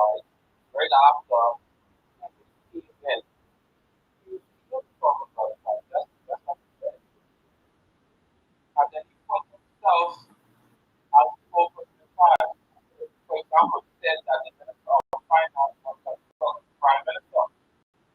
That is the same person. And then he put a guy on everybody and speak about what's going on in the world. I think it's like 5 years and $1,000 fine. Now, recently, I think it was last week before last, you now have the chairman of the PFP President say, oh, Mr. Grass, potential of $140 billion a year. Really? Wow. So it's clear it's no longer a hope that it's not there. It is real. And everybody in their right mind should be voting for this. They should be voting to get their royalty. They should be voting for New Bahamas. It is time for us to move forward. And the situation with the Bahamas, I mean, this load of lid, this people have to be open. After the court ruling found out that possible politicians were involved, and that this guy's place has been sabotaged, which these allegations was around from that time. Now that the court ruling be amplified with respect to all this time. So hopefully he gets justice. Hopefully he gets peace from the situation with Bahamar and that deal. But it's a witness for it. Thank you. All right. Thanks, your God, man. I appreciate it. 8035995, 8035995. I'm about to show you guys something that may shock some of you. The rest of you may expect it. But this is the Bahamas, man. This right here is the Bahamas, the one and only Bahamas. There's nothing like it. The whole place is falling apart. Nothing is working. Politicians only do what they can benefit from, and while the rest of us constantly live in a state of pure suffering, right? Let me show you something. Uh, yeah, this right here. I want you to look at this. Let me get this call and then I'll continue to tell you what you're seeing. Good afternoon, you're live. Yes, good evening, Mr. Payne. Good evening. This may be off the topic, but I had a question for you. Yes, go ahead. What would be the hierarchy of each island state? Like, for example, would we have governors or mayors and subsequently below this, what would the titles be? Okay, great question. You want to stay on the line or you can hang up? I'll hang up. So, okay, and if you want to ask another question, you can just call back. So each island would actually have a governor, just like island states. So each island will have a governor, and the islands be divided up in cities. Some may only need 2 cities. Some may need more because of the economy. For example, Harbour Island alone is $30 million. So you're going to break it up based on the economy and some other factors. There are geological and there are socioeconomic factors. And so it's going to be broken up into cities, and the mayors will have responsibility for the upkeep of those cities. So they're going to have responsibility to work with Ministry of Land, to work with whatever they need to work with to make sure that they are able to get done what they need to get done. And then the mayor has a role for each of the cities, but the governor and his team has a role to manage the budget, upkeep of everything. And so the governor will then be able to allocate for those cities what is needed for them. Because some cities, like where we just came from, Long Island, the south is less developed than the north, so the north might need and might contribute more and might need more in terms of a budget, or they may determine, and this is their job to determine this, they may determine that we want to build up the south, so let's put more resources there. And so one of the things, Long Island has they send about 50-something million every year to Nassau, and they get back hundreds of thousands. Nothing they get back. And so with their, I'll just put it to 50 million. With their 50 million that they make, they could decide, okay, we're going to send, let's say, 10 million to Nassau. I'm just calling numbers. I'm going to send it to Nassau, to the headquarters for the federal government or the central government. And so we're left with 40. We want to save some of this 40. So we want to save another 10,000, for example. And so we have $30,000 budget to work with to deal with our expenses. And so we're going to take this, did I say $30 million? We're going to take this $30 million and then we're going to allocate this. And so this amount of million goes over here, this amount of million goes over here to this city, and this amount of million goes over to this city. Now, this city needs a bridge and a dock. So they need more money than this city that already has a bridge and a dock. But this city needs an ambulance, or they need some ambulance. So we're going to make sure they have their ambulance. And so I'm just giving you examples. So these people are going to be able to determine based on their need what happens. And their city council is the real boss. So remember, the government are the managers. All right. The city council is like the shareholders of the city. All right. And so the shareholders determines what happens with that budget. And so they then decide what they want to do, or the mayor and his team presents to them these plans that we have at a city council meeting, yearly city council meeting. These are the plans that we have for the area. This is based on our conversations with you. This is what is needed for the community, and this is what we want to do. We want to build a bridge here, build a dock here, do this, do that, do that. And then someone may move and say, no, I don't think we need this at this time. We really need a dock because we have a lot of fishermen and they need this and that and that, the next thing. And so that is how the conversation goes. People vote on what they want, and at the end of the day, the mayor gets his instructions from that meeting, and then the mayor goes out and he does what he has to do. Now, if something comes up in between, a developer wants to come in and do something, et cetera, you call a city council meeting. The people got to be involved, and then you bring some things before the people, et cetera, et cetera. And so this is how it works. So the real hierarchy is the council, which is the people of the community, are in charge. They're the voters, all right? The voters. So if you don't vote, I don't think you should be allowed to be a part of that because you don't want to be a part of the process. But they are the voters in that community with a stake in that community. And so they are the hierarchy. The governor is responsible to make sure everything on that island, the whole island state, works properly. And the mayors are assigned the cities based on the island. Now, some islands don't have enough of an economy yet. They will have it by the end of our term, but they won't in the beginning have enough. They won't have enough of an economy in order to deal with all of this. So you're going to put them together. It's similar to the way they do it for elections. So you may take Maguana and Auckland, etc., and you may put all of them in one to make them one state. Although they're different islands, they represent a state because of the population and the needs. And as we grow them by bringing more investment to them, doing different things with them, investing with our natural resources, and they start to grow and people start to move back to them, then we can split them up and they become their own states, etc. So that's how we're going to manage this properly. All right. Someone is making a statement to me about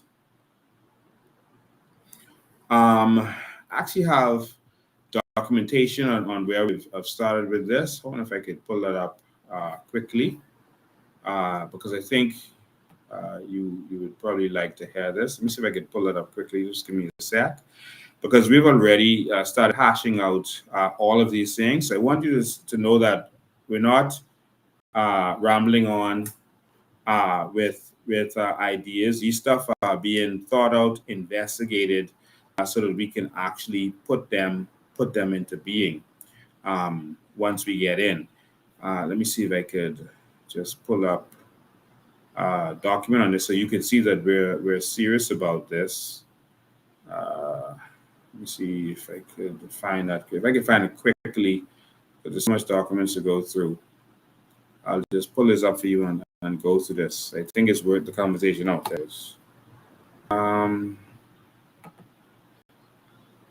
Okay.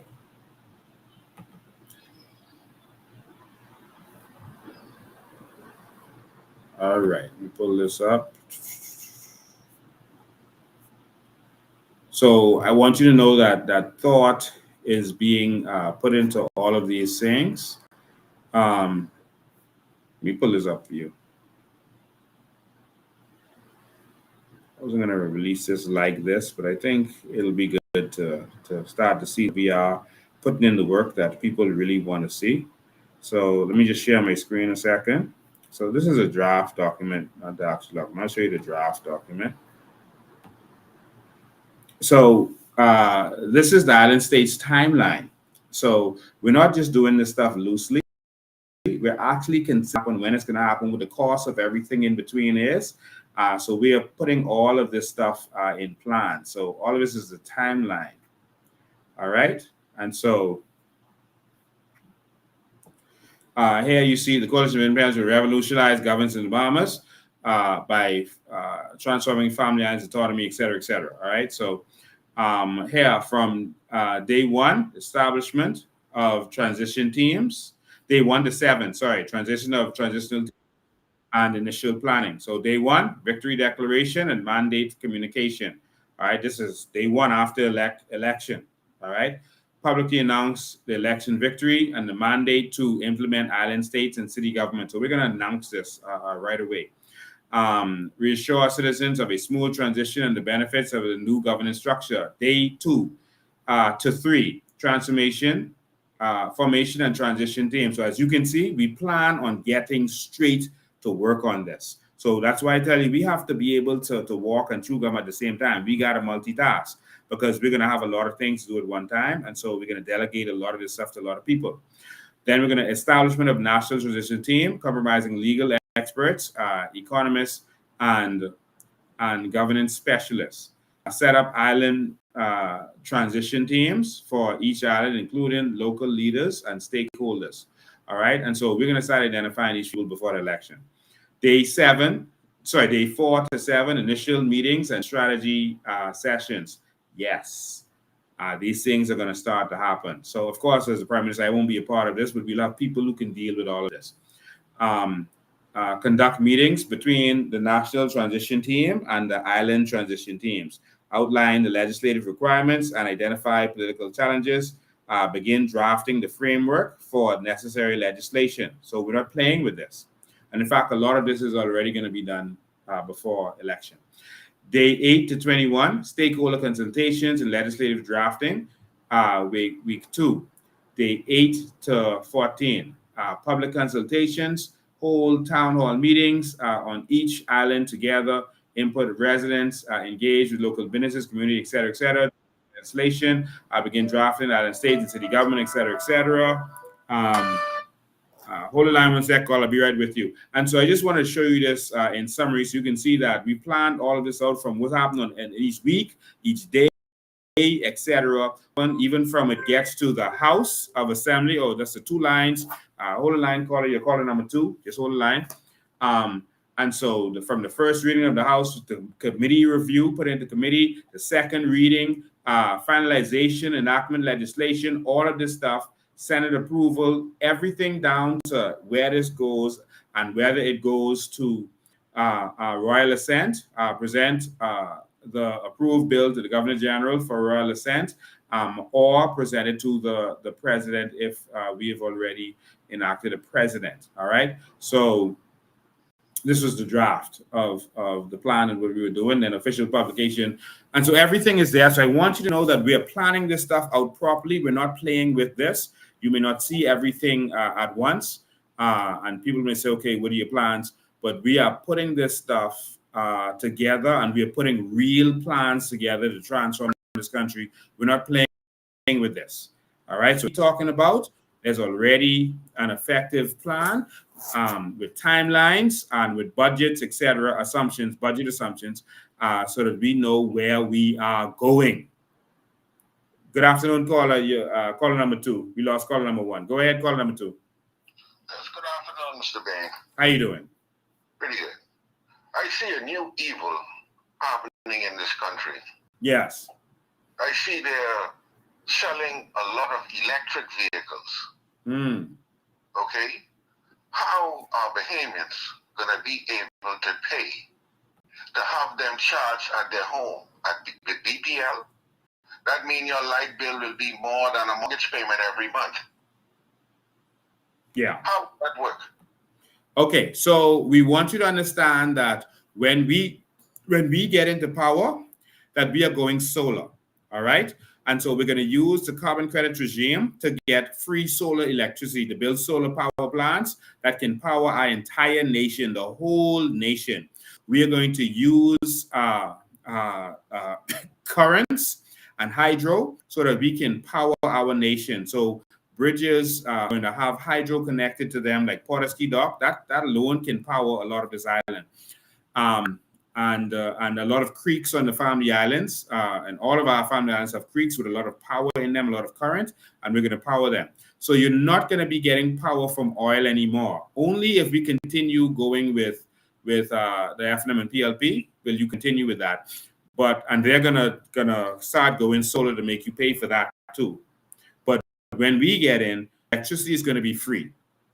All right, and we're going to encourage electric cars. And so that your movement is now going to be free in your vehicles.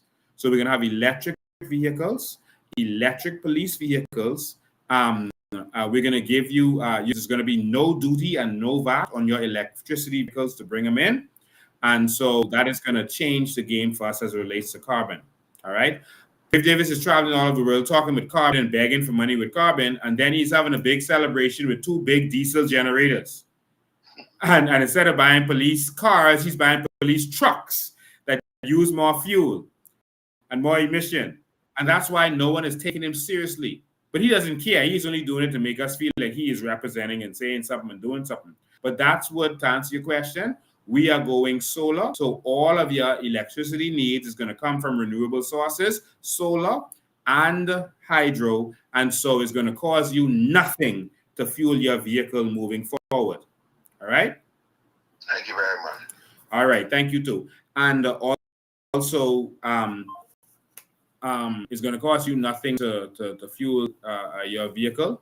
And we're going to transform our entire nation by doing so. And it's also going to encourage manufacturing, because we want to go into manufacturing so that we can process our natural resources, but we need to lower the cost of electricity in order to do so.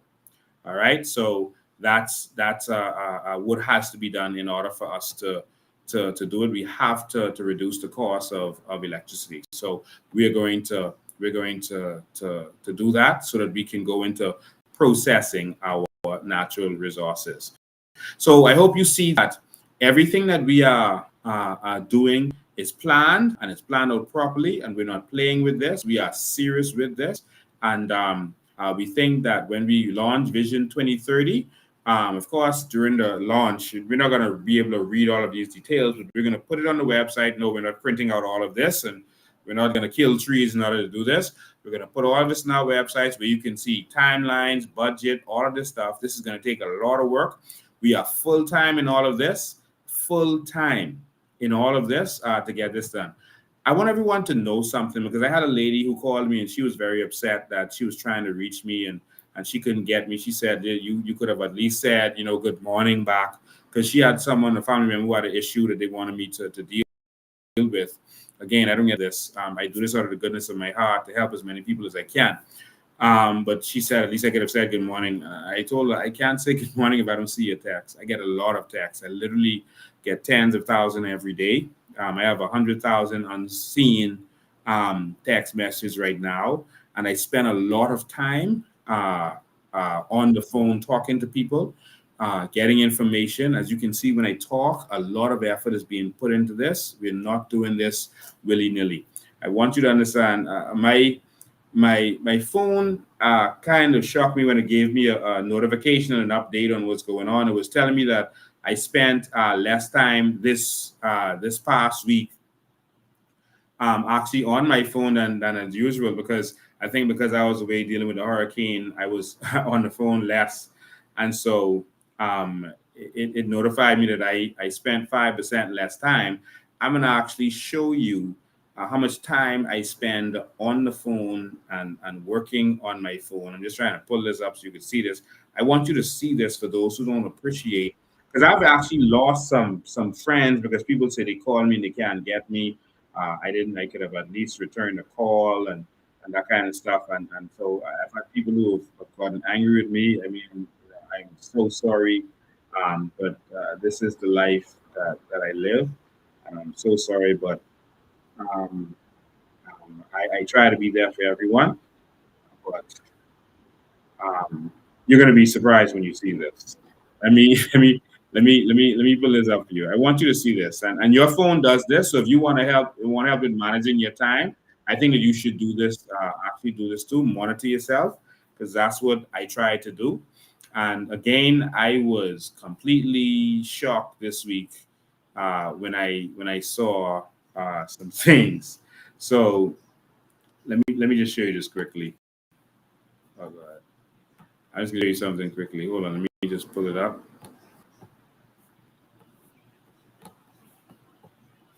It's very interesting. I spent a lot of time doing research. I spent a lot of time working to really transform this country. And it's not just me. A lot of us spend a lot of time to get this done. Let me show you something. Let me tell you what you're seeing right now. Let me see. Oh, because I have that overlay up. Watch this right here. My phone actually measures the time that I'm using the phone. This is telling me that I'm using the phone. This was last week, and this was down by, I think, 5%, right? Weekly, 63 hours and 25 minutes. That's my time on the phone. 63 hours. Now, a work week is 40 hours. I'm spending 63 hours and 25 minutes. And that's just on this phone. I have two phones. That's just on this phone. 63 hours and 25 minutes. On WhatsApp, I spend 26 hours and 36 minutes this week. 26 hours, and this is down. 26 hours and 36 minutes. That's just trying to answer all of your texts, sometimes I'll be on some driving and I'm trying to scroll when I'm on the red light and look and see if anything is urgent. Trying to just pull up something if it's my child or something important or whatever. On Facebook, I spend 21 hours and 56 minutes. On YouTube, 5 hours and 3 minutes. And I don't watch foolishness. I only research things that I can learn. That's the amount of hours that we have to put into this. I want you to know that me and this team is putting in some serious work in order to get this done. And again, that ain't playtime. That's serious work time that you're seeing there. So on a daily, this week, my daily average for the week on the phone was 9 hours and 3 minutes. 9 hours and 3 minutes every single day just on the phone.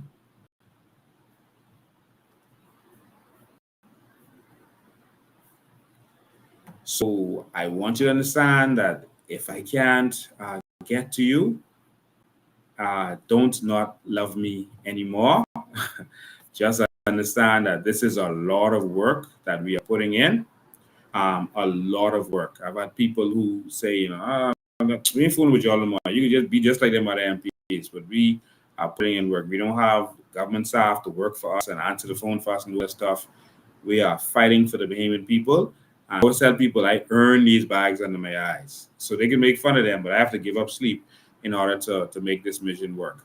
And so, again, we are working hard to bring the change this country needs to see. Working hard, all right? So we are putting in the efforts, and everything that I tell you, I can show you a proper plan. There's a plan for us to go crypto. There's a plan for banking. There's a plan for electricity and now transforming the electricity industry. There's a plan for that. And so a written plan. And so I want you to know that when you see me able to recite these things and tell you these things, it's because I live this. And we really want to see a new Bahamas. And when you see us traveling from island to island, we're really researching to see how we can improve each island. All right. I think someone had told me it's better to use ferries than to use the planes, et cetera, et cetera. We can do both. There's no reason that we can't use both to attach our islands. And so ferries can be used because you want to take your car with you and that kind of stuff. I think we can do both. The airplane is much faster. And the airplanes can hop from island to island in a circle of islands. And the airplanes can go, there's another circle. So these circles cross each other, then another circle up on the top. And so it's like a bus route now. Everything is just innovation. So if you want to go from Inagua to Grand Bahama, if there is no direct flight between Inagua and Nassau, and then you have to wait the next day to go to Grand Bahama, then on every day, you're going to have these bus routes, these air bus routes that are moving so that by that same day, you can get to Grand Bahama or Nassau, wherever you're trying to go, when they don't have direct flights every day.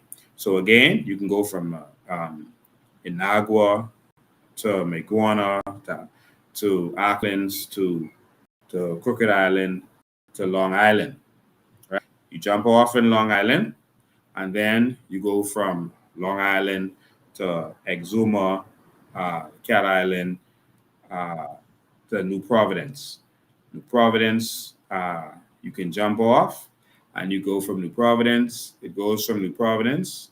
Again, you're not coming off the plane, so just jumping and stopping. And these are literally half. If 6:30 in the morning you leave from Inagua, it only takes minutes to get to each one of these islands. They're very close. And so in a couple of hours, you're in Long Island, taking the connection, and then soon you're in Nassau, and then you're jumping off. And then from Nassau, you're going to Grand Bahama. And this can work because those planes are only working in that loop. And there's a hub that manages the planes, that stores the planes, et cetera, et cetera. You don't ever leave there. They're different than the direct road planes that are happening now. All right. But those are to make sure that we can get from any island, any day that we see. All right. Let me see. Okay, Ian Smith. Let me answer your question. Let me put this up on there so everyone can see it. Lincoln Bain, you speak the language of satanic globalists, Gabal, that has an agenda of taking over national sovereignty of nation states. What change do your party really represent? I don't know what you're talking about, but we are not talking about globalization. We're talking about empowering us and our nation. Don't mix us up. All right? We are fighting against the domination of any other nation over our nation. And that domination includes the illegal immigrants from the South that are coming here and dominating our nation. And it includes the immigrants or the nations from the North that are dominating our nation. We are going to be able to negotiate from a position of strength. We want to strengthen our country using our natural resources like other countries have so that we don't have to bow to anyone. The borrower is the slave to the land. We will borrow no more. We will not go around borrowing and begging like our current prime minister is doing, becoming slaves now to Africa, embarrassing our nation by borrowing $30 million to build a shopping center that is seen as a victory, borrowing $1.4 million to buy ambulances. That is not just decrepit, that is embarrassing. And is making us slaves when we don't have to be. And so what we are doing is we are going to empower our people, one, and our nation with our natural resources so that we don't have to borrow from anyone. We're going to start lending. We're going to start lending to other nations. We believe not in independence. We believe in interdependence. We believe in interdependence, where every nation has something to offer to the rest of the world. That's what we believe in. So I hope I answered that for you. We will bow to no master. Our president will not bow to any other nation for any reason. I told the story before of Qatar. And Qatar, you can now see, is on a global stage, powerful, and a lot of negotiations in the world is going to Qatar. They are a middleman for all of these negotiations. Qatar is a tiny little dot with about 300,000+ citizens. Of course, they have almost 3 million citizens, but people living in their country, but 300,000+ are citizens. And they use their natural resources so that they don't have to bow to anybody. They signed the WTO, they're part of that. And the WTO came to them and said, listen, your rules are benefiting your citizens too much, and it is blocking foreign competition or foreign entry. And so you have to change your rules. You can't make it so that Qatari has to own 51% of any business that comes here. No, we got to change your rules. And Qatar said, no, we're not changing our rules. Our country's for our people. And so that's the globalists coming to them, telling them what to do. And so Qatar said, no, we're keeping our rules. You can take it or leave it. So they said, well, we're going to have to put sanctions on you because you're part of WTO. So they said, no, don't waste time. You're not going to put sanctions. You don't have to do that. That's a lot of paperwork and stuff. What to do is we'll shut down our gas mines, our gas fields, and we'll shut down our oil mines. And so you don't have to worry about that. We've already made all of our citizens extremely wealthy. Hold the line, caller. We've made our citizens extremely wealthy for generations to come, like what Frankie Wilson and them doing. And so we don't have to worry about anything. We'll just shut it down. They said, hey, no, you're being rash. What we'll do is we'll come back in 5 years. We'll renegotiate, and you can you can we can make a decision from there. They negotiated from a position of strength. We have two things: position to America. We're in the gate of America. We should have used that for more than drug smuggling. All right, that's the first thing. And we have natural resources that the whole world needs to build. Lime for the limestone, and we have sand, aragonite, etc., go on and on. We need to know our strength and stop living off of debt. Our whole government lives off debt, not income. Everything they do, they borrow. You got to buy ambulances, you got to borrow for that? What is that? Let's go to phone lines. Good afternoon, you're live. Good night, Mr. President. Good night. Good night, Bahamas. Mr. President, could you shed some light or share your thoughts on the recent announcement of Prime Minister Dave that he was going to, or that he is fighting for reparations from slavery for England?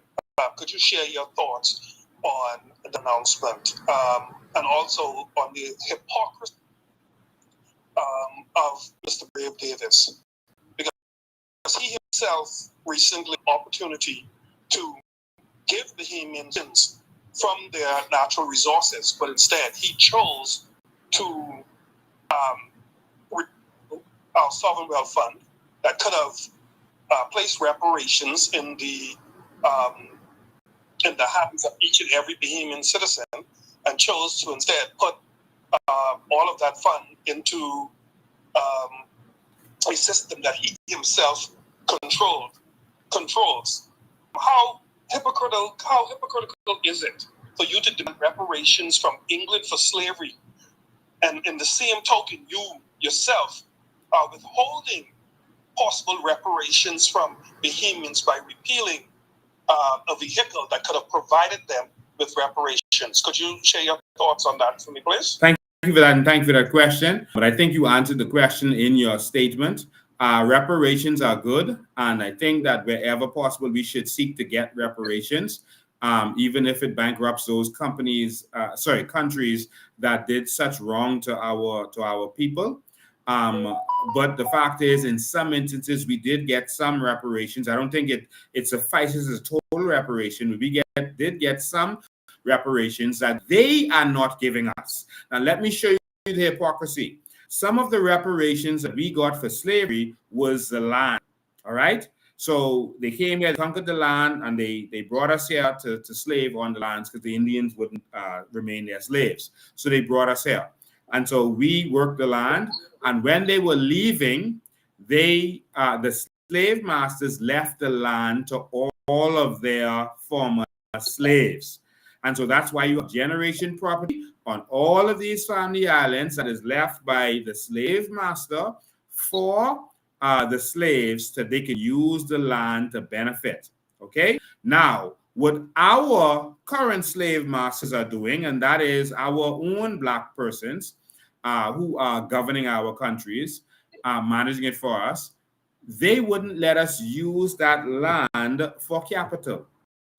We can use that land as much as we want, but they won't give us the deeds for the land. So the F&M and PLP won't give us the deeds for the land the slave masters left for us so that we can now use it for capital to get a loan or sell some of it to raise capital, develop the other parts of it. But they want to talk about getting reparations from England so that they can thief it. They want more money to steal. That's all that they can be talking about, because we got some of the reparations through the land that's left for all of the people and their generations of the slaves who worked there.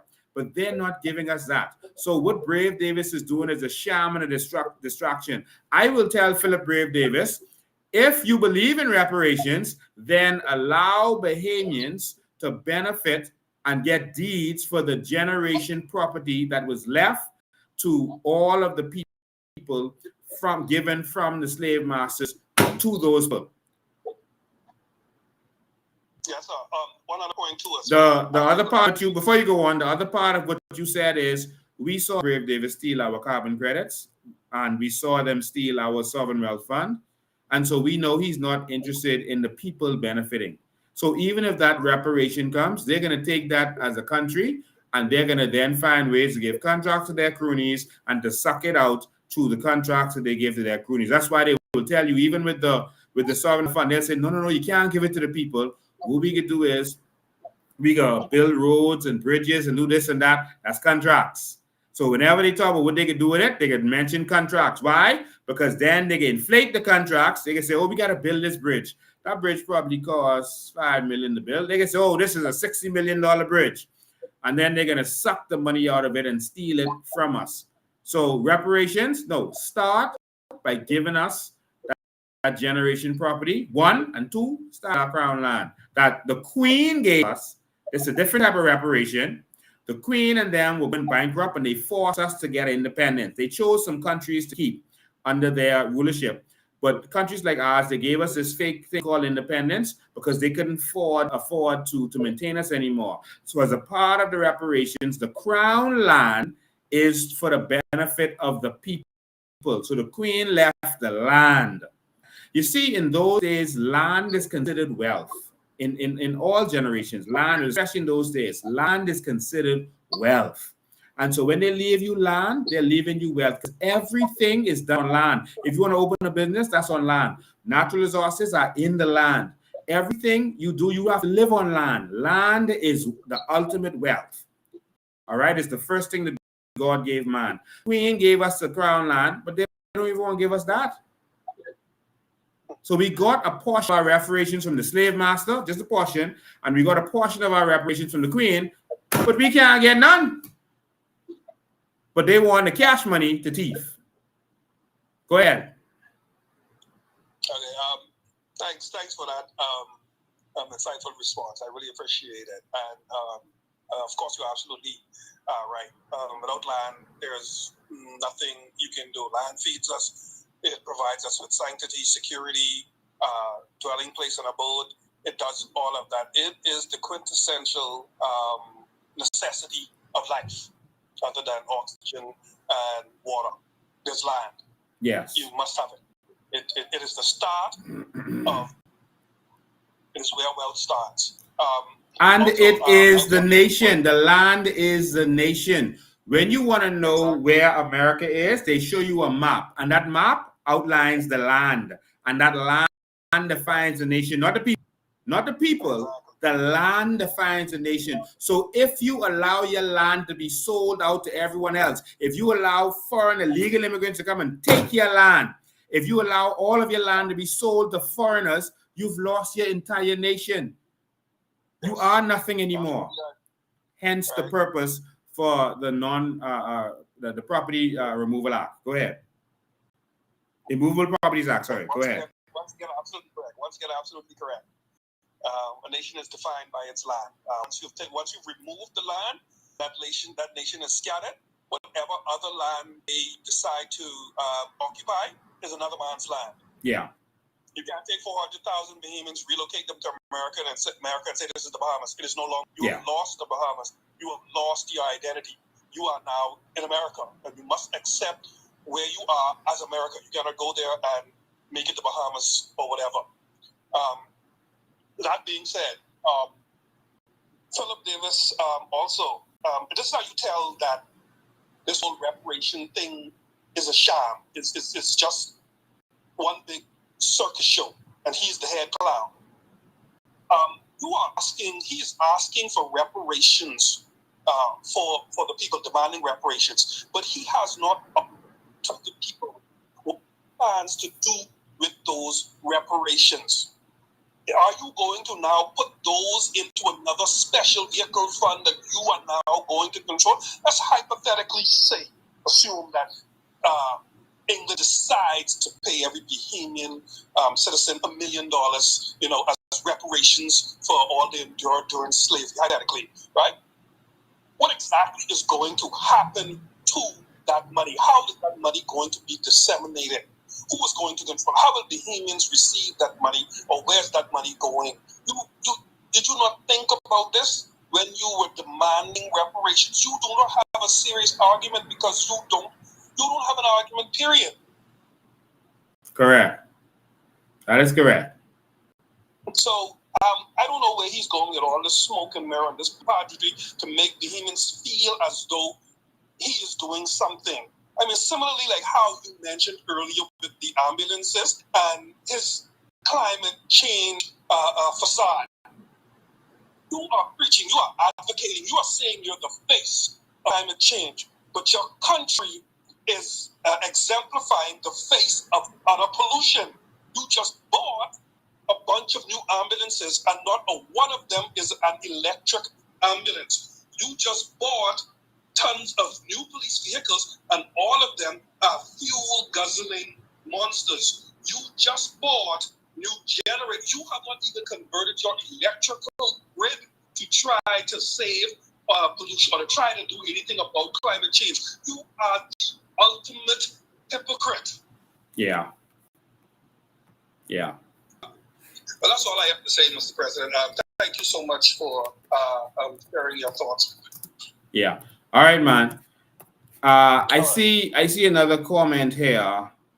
I see another comment here by this Ian person. This seemed to be like this is going to be the PLP-FNM's next tactic of attack. So I guess it's interesting. They said Agenda 2030. They're playing with words now. You are a mole from the satanic, wicked Bill Gates, George Soros. Listen to me. I am not interested in all of this. I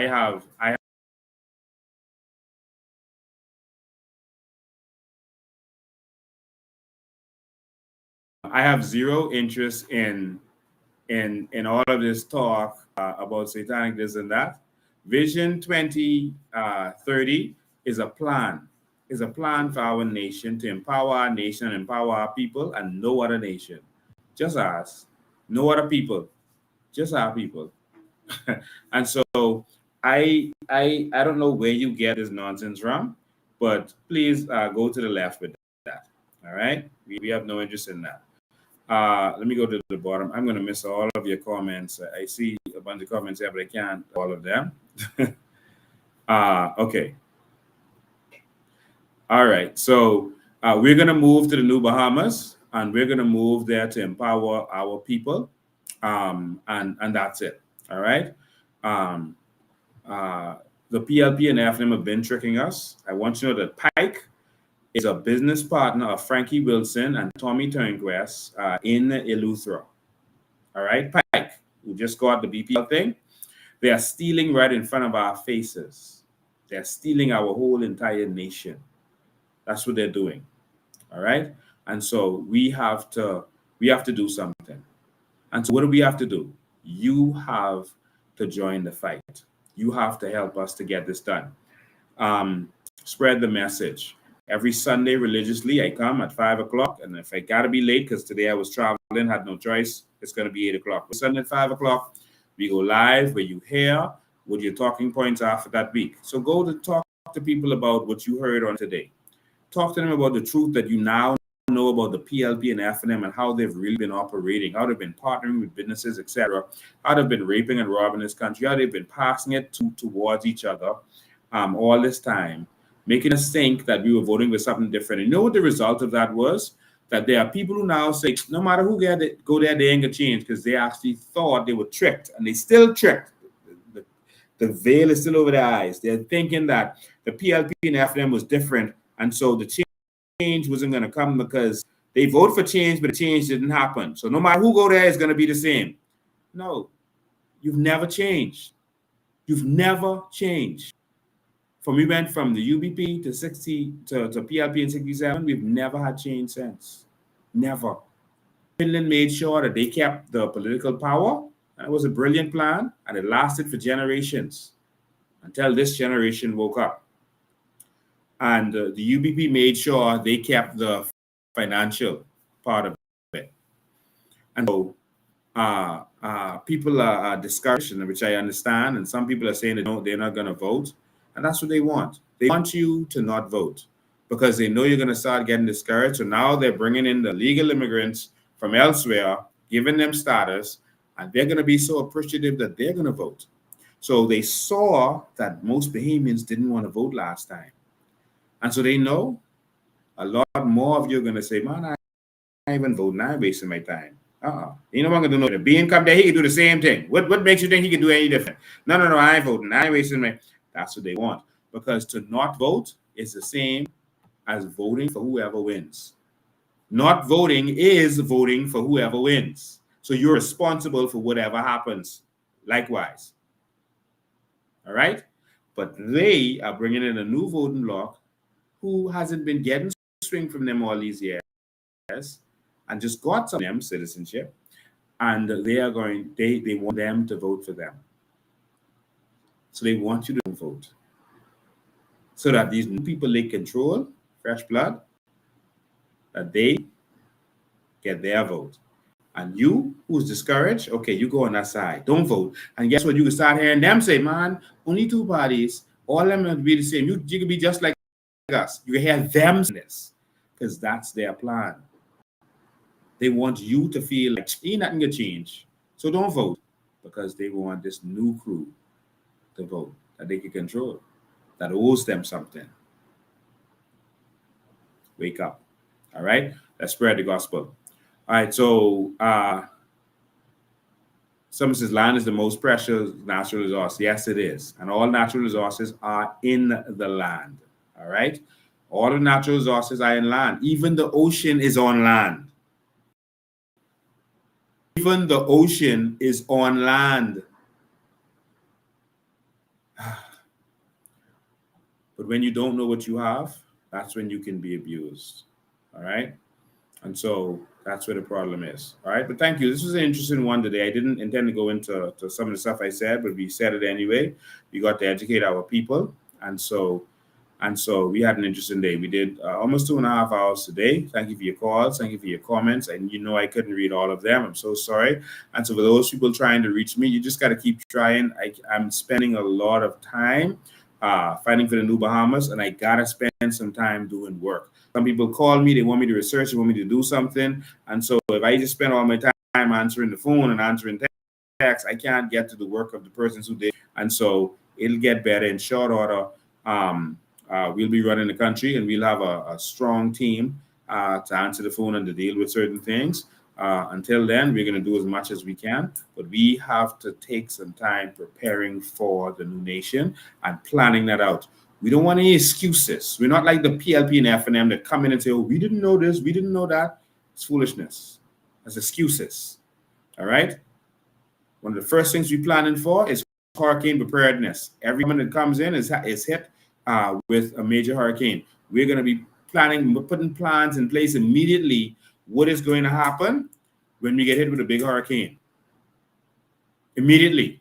We're going to start immediately building hurricane shelters. These are important things. And so we're going to be multitasking. There's a lot of talented Bahamians that we're going to call back home to help to build this new nation. I wish I had time today to show you the salt pond and the vision we have for that and how much potential that has. That is, we're going to take this country back.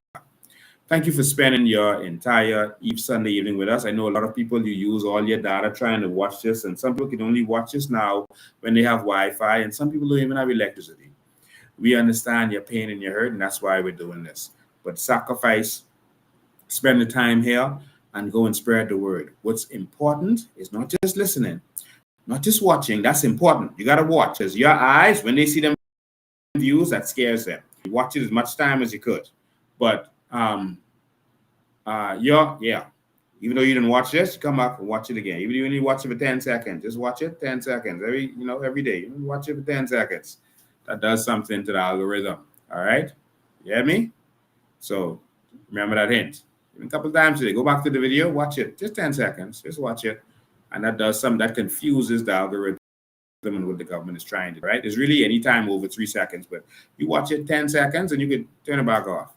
All right, so spend your time doing that. That confuses the algorithm and it hurts them on their plans to what they're doing to us. But like I said, go out there and spread the message. Share this in all your groups. Make sure people know what's going on. When them conversations start, they talking about football and basketball and all that stuff. You change the subject. You start talking about our country. All right? We're going to do what we have to do. And so they are terribly afraid of this. That's the PLP and the FNM. So they're going to start making up stuff on all of us. They're going to start attacking us. So I probably need to do a show and see, what creative way they're going to come at me. Will they plant some drugs in my car? Will they send some woman to lie on me? To say I sexually assaulted her. What are they going to say? They're going to try to find something original because that's what they do, because they got to discredit me. And if that doesn't work, will I be speaking somewhere and they shoot at me? Will they do it while I have my kids in the car and I'm coming out of the food store? This is serious business. There's billions of dollars at stake, and I want you to understand that. They're going to try to paint us as the big bad wolf. They're going to attack us on petty levels like you see them doing to Maria Daxon. But I want you to stay focused on the new Bahamas. Keep spreading the message of a new Bahamas. Don't say, Lincoln Bean, you got to come in, you got to do this and that. No. You are there. Soften the land so that by the time as we reach, it just flows. And so there are people softening the land in Long Island already. We didn't even know that. There are people we never met that are spreading the message every day. There's one fella that he called him Lincoln Bean. He talks about me so much. They're all over the place, must be on almost every job place. They have someone that they actually call Lincoln Bean because he spreads the message of the new Bahamas so much. And I want to thank all of you for doing that. You really want a new country.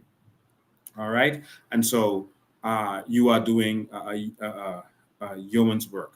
All right. Thank you for doing that. You're going to save this country. And it's not just the people on the front line that everyone sees that's making this happen. It's the people behind the scenes like you. All right. So Donald Mitchell said, that's me. Thank you so much. So like I said, wherever we go, there's some people who are soft in the ground so that when we come, the message is that much easier because you've already started the work.